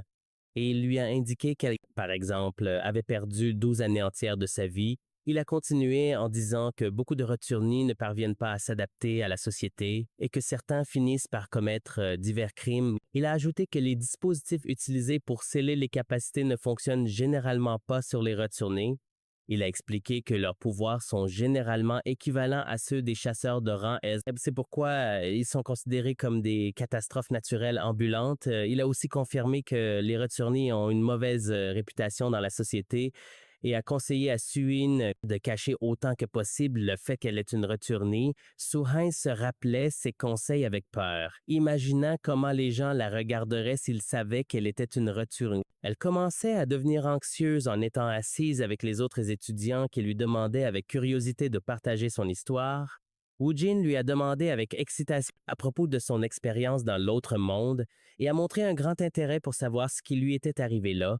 Le reste des étudiants a rejoint la conversation, exprimant avec enthousiasme leur désir d'entendre aussi son histoire. Suhin se sentait extrêmement nerveuse et a timidement demandé à une des filles si cela la dérangeait qu'elle soit une retournée. Et la fille l'a rassurée en disant qu'elle ne se souciait pas de ce genre de choses. Suin a essayé de commencer à parler en baissant la tête avec une nervosité évidente. Son visage montrait un désir clair de partager son expérience malgré sa timidité et son hésitation. Une autre fille souriant nonchalamment a demandé si c'était vrai que les retournés combattaient des rois démons et des êtres similaires dans ces mondes. Puis elle a posé une question choquante. Est-ce que Suin avait tué quelqu'un dans ce monde? Suin a été profondément choqué par la question et son expression a instantanément changé en peur et incrédulité. Ailleurs, sous la pluie, Subing se tenait en regardant Seongyeon, qui était allongé par terre dans le terrain d'entraînement du navire. Subin a calmement dit à Seongyeon que c'était dommage parce qu'il l'avait surpassé en termes de tactique et de stratégie. Il a continué en disant que malgré tout, c'était lui qui avait fini par être à terre. Seongyeon peinait à se relever. Tout en écoutant les paroles de Subing, Subing parlait froidement en disant que la puissance qui vient facilement est souvent bien plus forte que celle qu'une personne peine à obtenir. Il a poursuivi en disant que certaines personnes abandonnent leurs rêves à cause de leur faible classification et que d'autres développent soudainement des pouvoirs et obtiennent des opportunités dont les autres ne peuvent que rêver. Subin a expliqué que ce n'est pas seulement une question de capacité, mais que cela s'applique à tout dans la vie. Il y a des limites à ce qu'une personne peut accomplir par la seule force de la volonté. Il a dit que Seongyeon rencontrerait probablement à l'académie des personnes plus fortes et plus impitoyables que lui. Et il lui a dit que venir à l'académie ne lui apporterait que des souffrances. Seong-yeon a parlé avec difficulté de son père, expliquant que son père n'était même pas un chasseur de rang S, pas même un rang A, et pourtant il avait accompli des exploits au-delà de la plupart des chasseurs de rang A, parvenant à terminer de nombreux donjons de haut niveau. Il continua de parler de son père en disant qu'il avait sauvé la vie de beaucoup de gens, puis il s'est mis à crier de colère que tout ce que son père avait accompli était uniquement dû à l'effort et à la persévérance, pas à un pouvoir spécial ou un rang élevé. Song-yeon ajouta sèchement que, même s'il est de rang F, ce n'était pas à Subin de décider s'il méritait d'être chasseur ou non. Subin répondit froidement aux paroles de Seong-yeon, en disant qu'il était d'accord, puis ajouta de manière provocante s'il connaissait vraiment beaucoup les exploits de son père. Subin demanda soudain s'il se souvenait de l'incident de la porte de rang S qui s'était produit il y a 7 ans à Mapo. Song-kyun fut confus par cette question soudaine et demanda à Subin pourquoi il en parlait maintenant. Subin continua de fixer Song-kyun en disant que cet incident avait causé d'importantes pertes et que toutes les victimes n'étaient pas mortes à cause des monstres. Seong-yeon cria avec colère, exigeant de savoir pourquoi Subin évoquait cela, surtout que personne ne parle jamais ni ne critique ce qui s'est passé ce jour-là. L'expression de Subin changea en une rage intense, et son corps commença à trembler d'émotion. Subin commença à parler d'une voix tremblante en disant qu'il y avait une raison pour laquelle il mentionnait cet incident. Puis il cria avec force que sa sœur était morte à cet endroit. Il s'avança vers Seong-yeon en criant de fureur que c'était son père qui l'avait tué. Seong-yeon resta figé sur place, complètement choqué et stupéfait par cette accusation soudaine. Subin continua de crier avec colère, demandant si son père avait une raison pour ce qu'il avait fait. Il demanda amèrement et avec une colère intense s'il était acceptable pour les chasseurs de sacrifier quelques-uns pour en sauver beaucoup, puis il éleva de nouveau la voix, demandant si un chasseur n'était pas censé protéger tout le monde sans exception. Subin fit une pause, fixant Seong-yeon, qui semblait incapable de répondre, et s'approcha et lui demanda directement d'une voix désormais calme ce qu'il essayait exactement d'accomplir. Il demanda à nouveau d'un ton plus clair quelle était la véritable raison derrière tout ce que faisait Seong-yeon et quel genre de chasseur il voulait être. De loin, une silhouette inconnue observait silencieusement leur conversation. Pendant ce temps, à l'intérieur du vaisseau, la fille aux cheveux roses, Shin Mi-jo, posa à Suin une question choquante. Si elle avait déjà tué quelqu'un auparavant, Suin fut submergée de confusion et commença à bafouiller, incapable de répondre. Elle cria soudain qu'elle allait aux toilettes et quitta rapidement la pièce. Les étudiants dans la pièce restèrent à la regarder, surpris et confus. Mio rit en disant que Suin était une fille drôle, tandis que Byoryeom demanda, visiblement irrité, pourquoi elle poserait une telle question sans prévenir. Mio rit et s'excusa en disant que sa question était en effet effrayante, puis demanda si Suin était dans le département d'ingénierie magique. Rhea répondit non en disant qu'elle était dans le département des chasseurs, ce qui surprit Mejo. Elle sourit étrangement et dit que dans ce cas, Suin ne réussirait pas dans ce domaine. Elle expliqua que être chasseur ne se résumait pas à la chasse, qu'il devait parfois aussi tuer et qu'être chasseur signifiait être capable de tuer quand c'était nécessaire. Elle continua en disant que tout le monde ici savait exactement pourquoi ils étaient venus. Tous restèrent silencieux, hésitants et aucun ne répondit à ses paroles. De loin, Suin se tenait seule dehors sous la pluie et haletante, se demandant si elle pouvait vraiment survivre ici avec cet état d'esprit. Des larmes commencèrent à couler alors qu'elle se demandait pourquoi elle avait fui au lieu d'affronter la situation. Elle pensa tristement que tout ce qu'elle avait à dire, c'était qu'elle n'avait tué personne et qu'elle n'avait pas menti en disant cela. Elle se remémora ce souvenir douloureux clairement, disant que son cœur s'emballe encore à chaque fois qu'elle pense à ce moment. Elle sentait qu'elle n'avait pas sa place ici et qu'elle ne méritait pas d'être parmi les autres. Soudain, un visage familier du monde des fées apparut dans son esprit, Sian. Elle se demanda tristement si elle pouvait vraiment se faire de nouveaux amis ici. Quand soudain, elle fut surprise par le bruit de pas qui approchaient. Une autre fille apparut, la saluant joyeusement avec un sourire, disant qu'elle était la fille qu'elle avait rencontrée plus tôt. La fille se présenta gentiment sous le nom de Modan, et Suhin se présenta timidement et nerveusement en disant qu'elle était Gi Suhin. Modan demanda à Suhin avec inquiétude si elle allait bien et si elle pouvait continuer à jouer avec eux, et Suhin secoua la tête clairement confuse et hésitante. Modan exprima avec enthousiasme son excitation de voir les capacités de Suyin, puisque c'était la première fois qu'elle rencontrait quelqu'un avec une classe cachée. Mais Suyin déclina poliment en disant qu'elle ne pensait pas pouvoir la montrer maintenant. Suyin dit tristement qu'elle avait pensé qu'elle réussirait, mais maintenant, elle n'en était plus si sûre. Modan répondit avec empathie en disant qu'elle aussi, elle a eu peur en se souvenant d'un moment similaire dans son passé. Puis, Modan a soudainement dit à Suyin qu'elle avait presque tué quelqu'un une fois aussi. Suyin fut profondément choquée et demanda, confuse et incrédule, ce que Modan voulait dire exactement. Modan expliqua que c'était arrivé soudainement au lycée, quand elle avait perdu le contrôle de son pouvoir. Pourtant, Modan dit avec enthousiasme qu'elle continuait à croire en elle-même et que la peur ne changerait pas ce qui s'était déjà passé. Elle continua avec confiance en disant qu'elle travaillerait dur pour s'assurer que quelque chose comme ça n'arrive plus jamais. Le souvenir bascula encore une fois vers le passé où le jeune Suhin appelait à nouveau Sion. Le jeune Suhin demanda à la fée Sion en regardant autour du monde féerique où était passée la roche qui pleurait ici. Sion répondit doucement et calmement qu'il n'avait rien fait à part parler à la roche. La grosse roche apparaissait en pleurs intenses avec une eau lourde qui coulait comme des larmes. Sion expliqua que quand la roche pleurait de douleur, il partageait aussi sa douleur avec elle. Finalement, Sion dit que la roche retrouva son esprit et quitta l'endroit en se sentant heureuse. Le jeune Suhin resta à regarder la roche rouler, laissant une longue trace derrière elle. Sion dit doucement que les roches, les nuages et même les humains, ils versent tous des larmes de la même manière. Suhin commença à réaliser que tout le monde autour d'elle pouvait devenir ami s'il faisait juste un petit effort. Elle acquiesça silencieusement, confirmant que Modan avait raison. Modan sourit et affirma qu'il suffisait juste d'essayer et de travailler dur. Puis elle saisit avec enthousiasme la main de Suhin et dit qu'elle lui expliquerait tout sur le chemin du retour ensemble. Soudainement, ils entendirent un bruit fort d'une grande vague d'eau se précipitant vers eux de manière inattendue. Pendant ce temps, Subin était dehors en train de parler avec Seongyeon sous la pluie, lui demandant s'il se souvenait de la porte de rang S qui était apparue à Mapo il y a 7 ans. De loin, Suin et Modan observaient la scène anxieusement et Suin se demandait ce qui se passait là-bas. Subin continua avec colère en disant que plus personne ne blâme le père de Seongyeon pour ce qui s'était passé ce jour-là, et qu'il avait pu être ses raisons.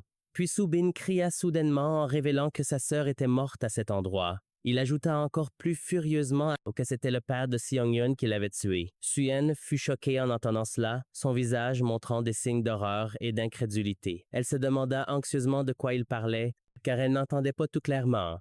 Elle ressentit un choc profond en réalisant ce qui s'était passé il y a 7 ans impliquant son père.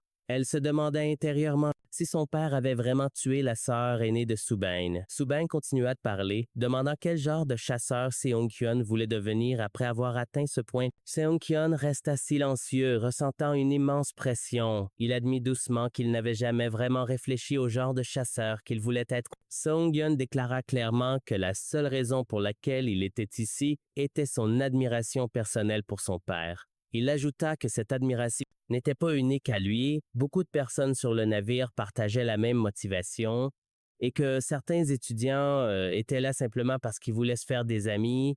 Seongkyun se remémora toutes les paroles douloureuses qui lui avaient été adressées auparavant, mais il resta déterminé à devenir chasseur. Puis il expliqua que si quelqu'un prenait ses objectifs au sérieux, cela suffisait à le rendre digne de respect. Et il ajouta que, à cet égard, il était comme Subin. Une énergie éclata autour de Subin, pure colère, alors qu'il criait que Seongkyun ne pourrait jamais être comme lui à ce moment-là. Subin et Modan regardaient de loin, totalement choqués. Seongkyun répéta doucement qu'il était similaire à Subin dans l'objectif qu'il poursuivait. Subin répondit avec encore plus de colère, disant qu'ils étaient complètement différents et commença à activer son pouvoir plus intensément. Il cria le nom de Seongyeon avec une intensité féroce. Au moment suivant, ils s'affrontèrent avec une force énorme, provoquant une explosion d'eau et d'énergie autour d'eux. Seongyeon et Subin commencèrent à tomber au sol. Après leur violente collision, tous deux montrant des signes de douleur et de choc à cause de l'impact. Subin toussa violemment, affecté par le choc intense. Soudain, une étoile d'eau lumineuse apparut de manière inattendue devant Subin, le laissant stupéfait. L'étoile d'eau commença à briller de plus en plus fort et se précipita puissamment vers eux, provoquant chez Seongyeon une peur et une confusion écrasantes. La force de l'étoile d'eau frappa Seongyeon avec une puissance énorme, le projetant au sol, tandis que Suin et Modan regardaient, inquiets et émerveillés. Un puissant rayon de lumière apparut dans le ciel, se dirigeant directement vers le navire sur lequel ils étaient, changeant complètement l'atmosphère. À ce moment-là, Seong-kyun regarda autour de lui, surpris et inquiet du changement soudain.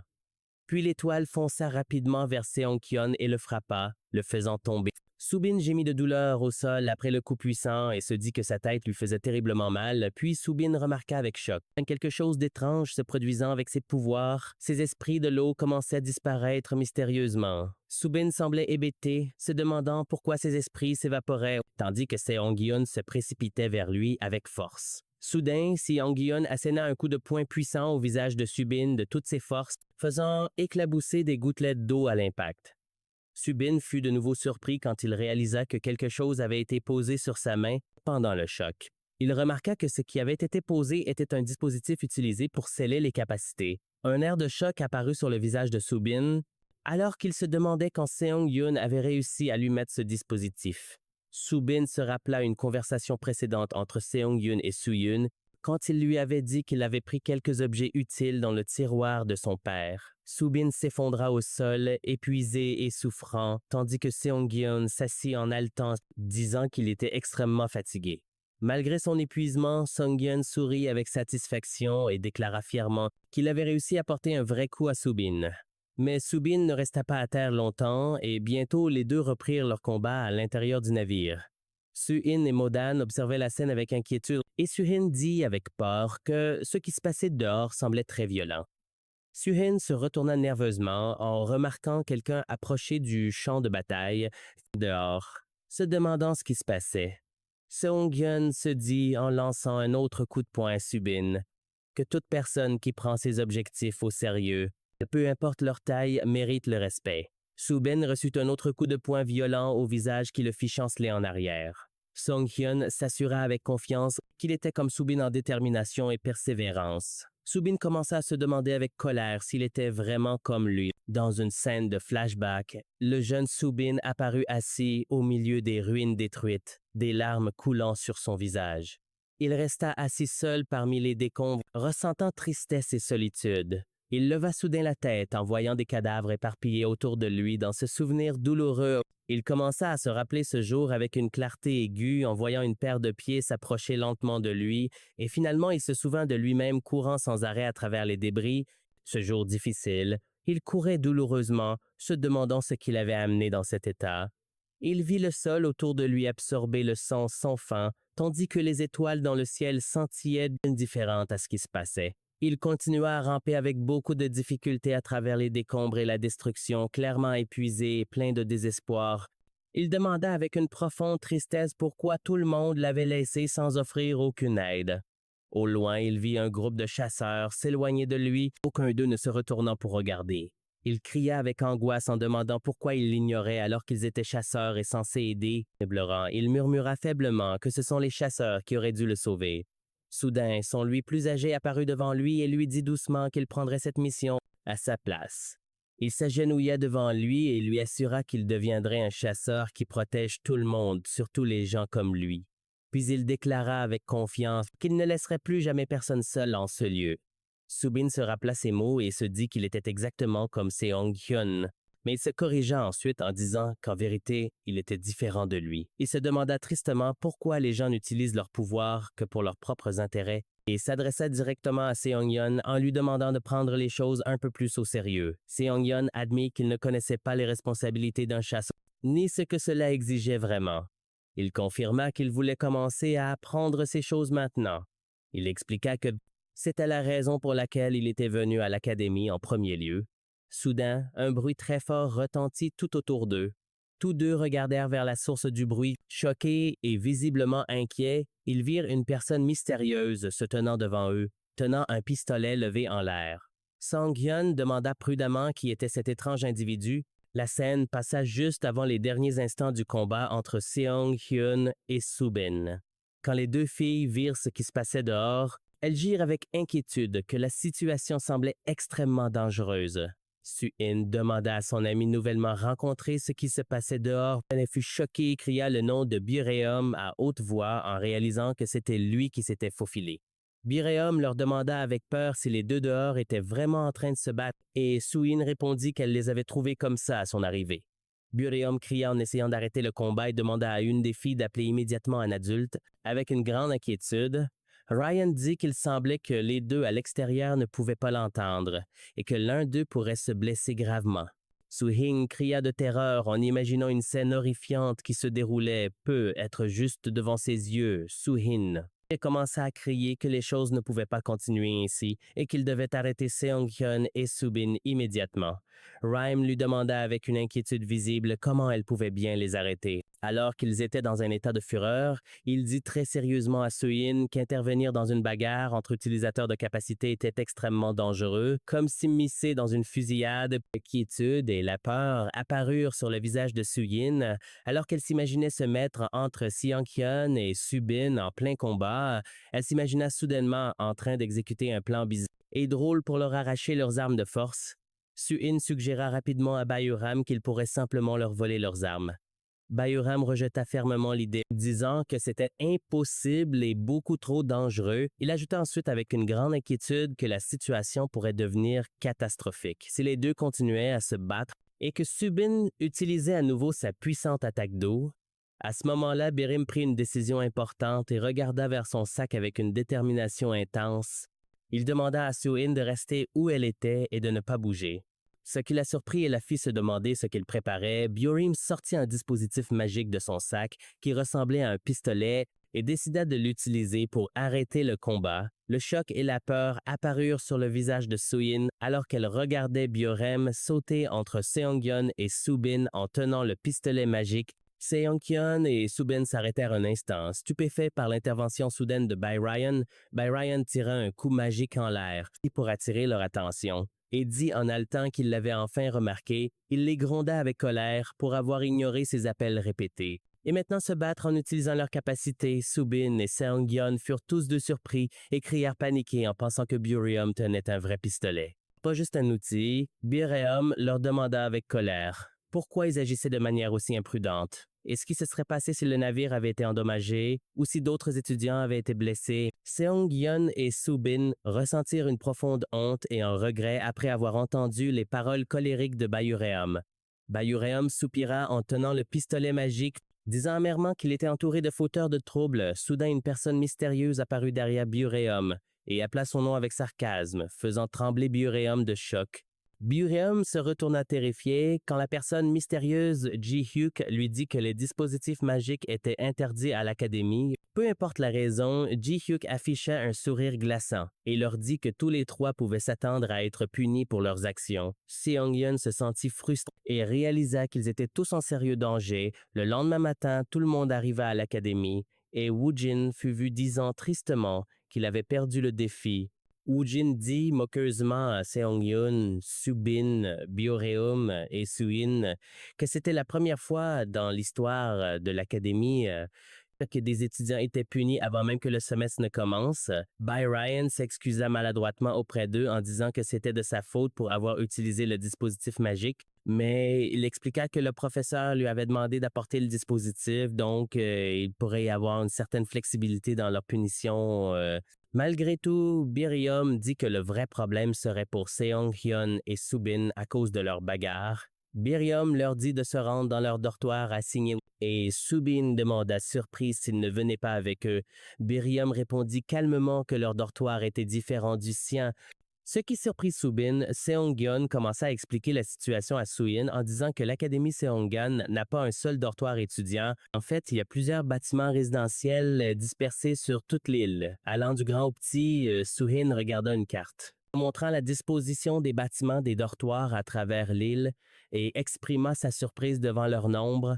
Elle se rappela nerveusement la fille aux cheveux roses, espérant au fond d'elle-même qu'elle ne finirait pas dans le même bâtiment qu'elle. Seong-hyun sortit son téléphone et commença à vérifier le nom du dortoir auquel ils avaient été assignés, disant à Soo-in qu'il s'appelait Eng Soo-gwan.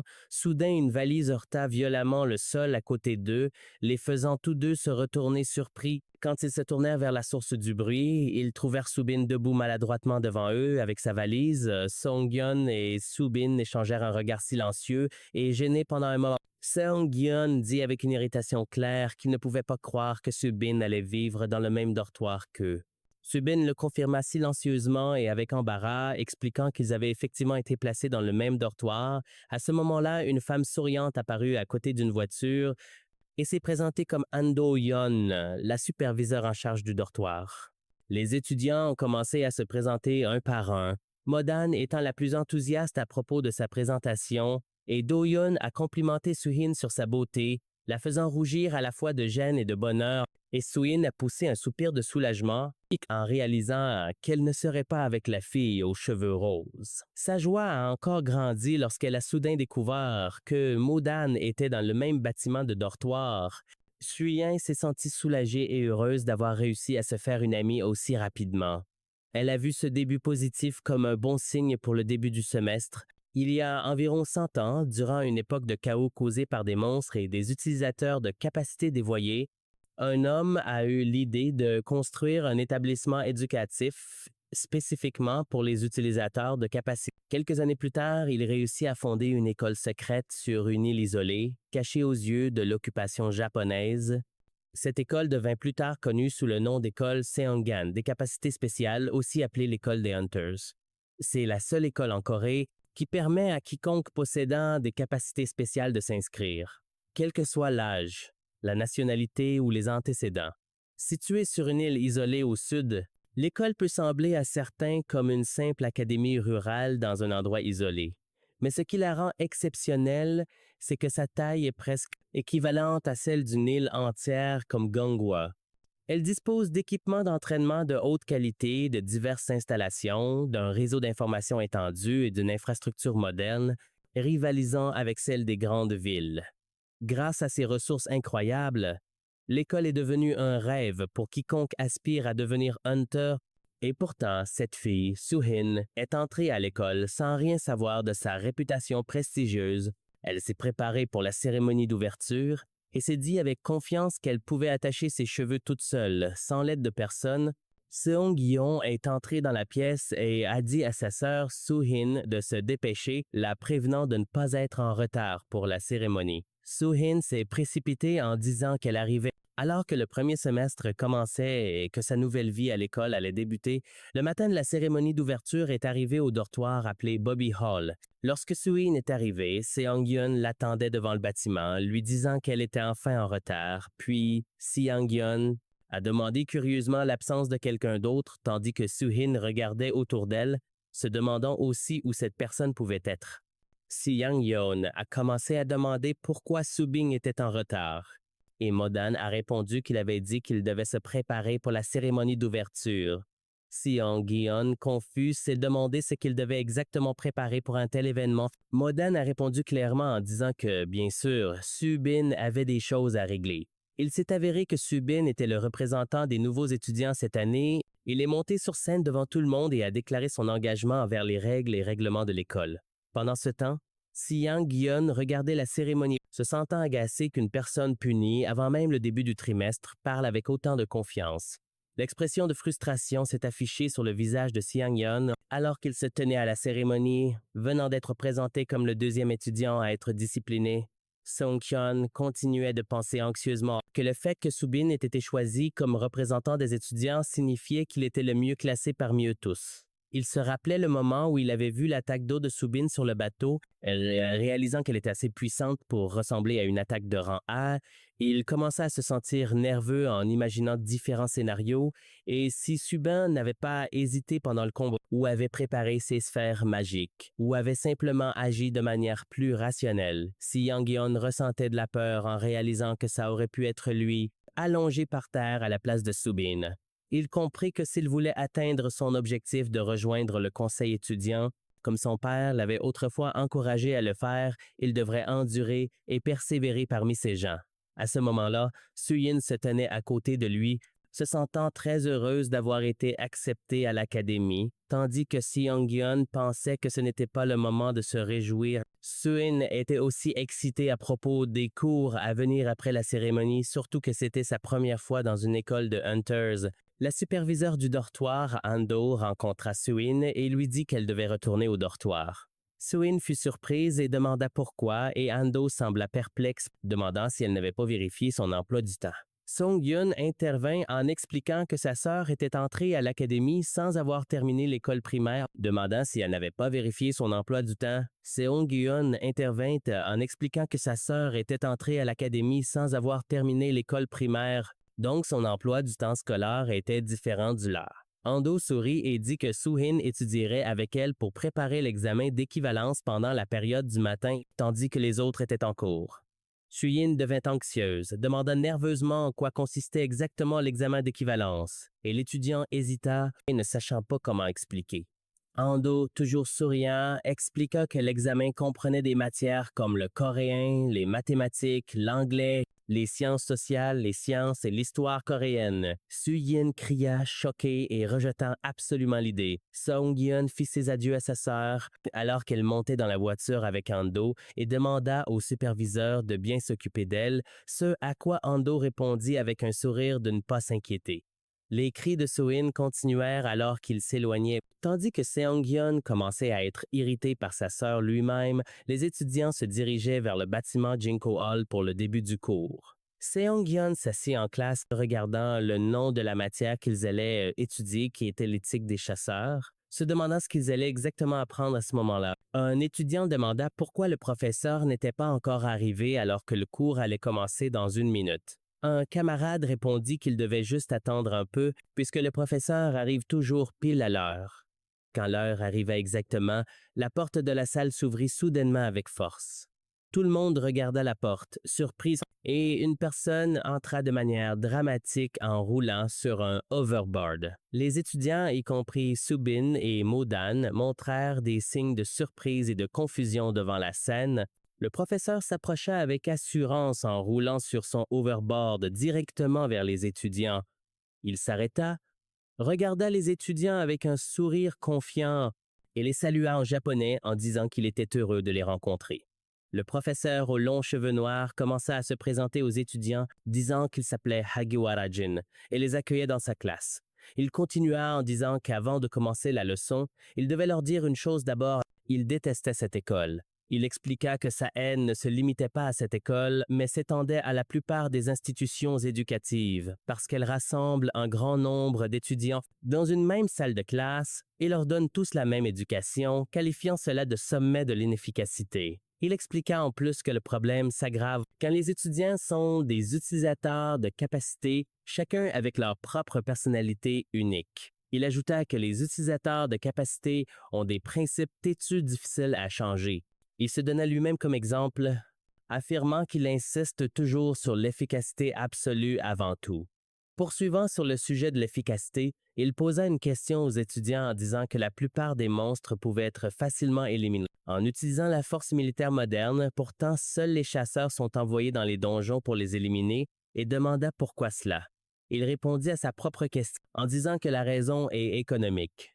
La puissance militaire est extrêmement coûteuse. Le professeur expliqua que l'utilisation d'armes et de chars coûte une somme énorme, bien plus que les profits obtenus en vendant les pierres magiques récupérées dans les donjons. En revanche, les utilisateurs de capacités avec de hautes capacités physiques sont extrêmement rentables, même s'ils ne font que manger et dormir.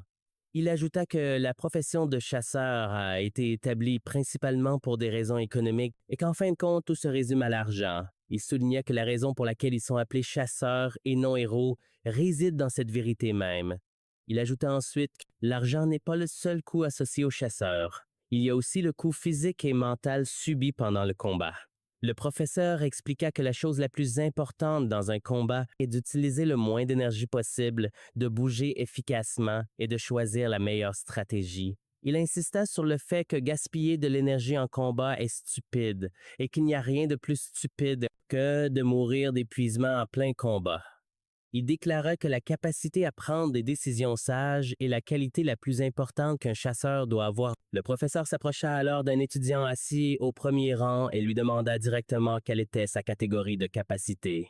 L'étudiant devint nerveux et répondit qu'il était mage de construction. Le professeur continua à l'interroger, lui demandant s'il connaissait la portée de sa capacité. L'étudiant répondit qu'elle était d'environ 100 mètres au maximum. Le professeur demanda ensuite s'il pouvait déconstruire physiquement des matériaux. L'étudiant hésita et dit qu'il n'avait jamais essayé. Le professeur posa plus de questions rapidement sur la quantité de poids que l'étudiant pouvait manipuler, la vitesse de son contrôle et les propriétés communes entre les matériaux qu'il pouvait gérer. Quand l'étudiant ne put répondre, le professeur déclara sévèrement que cela signifiait un échec.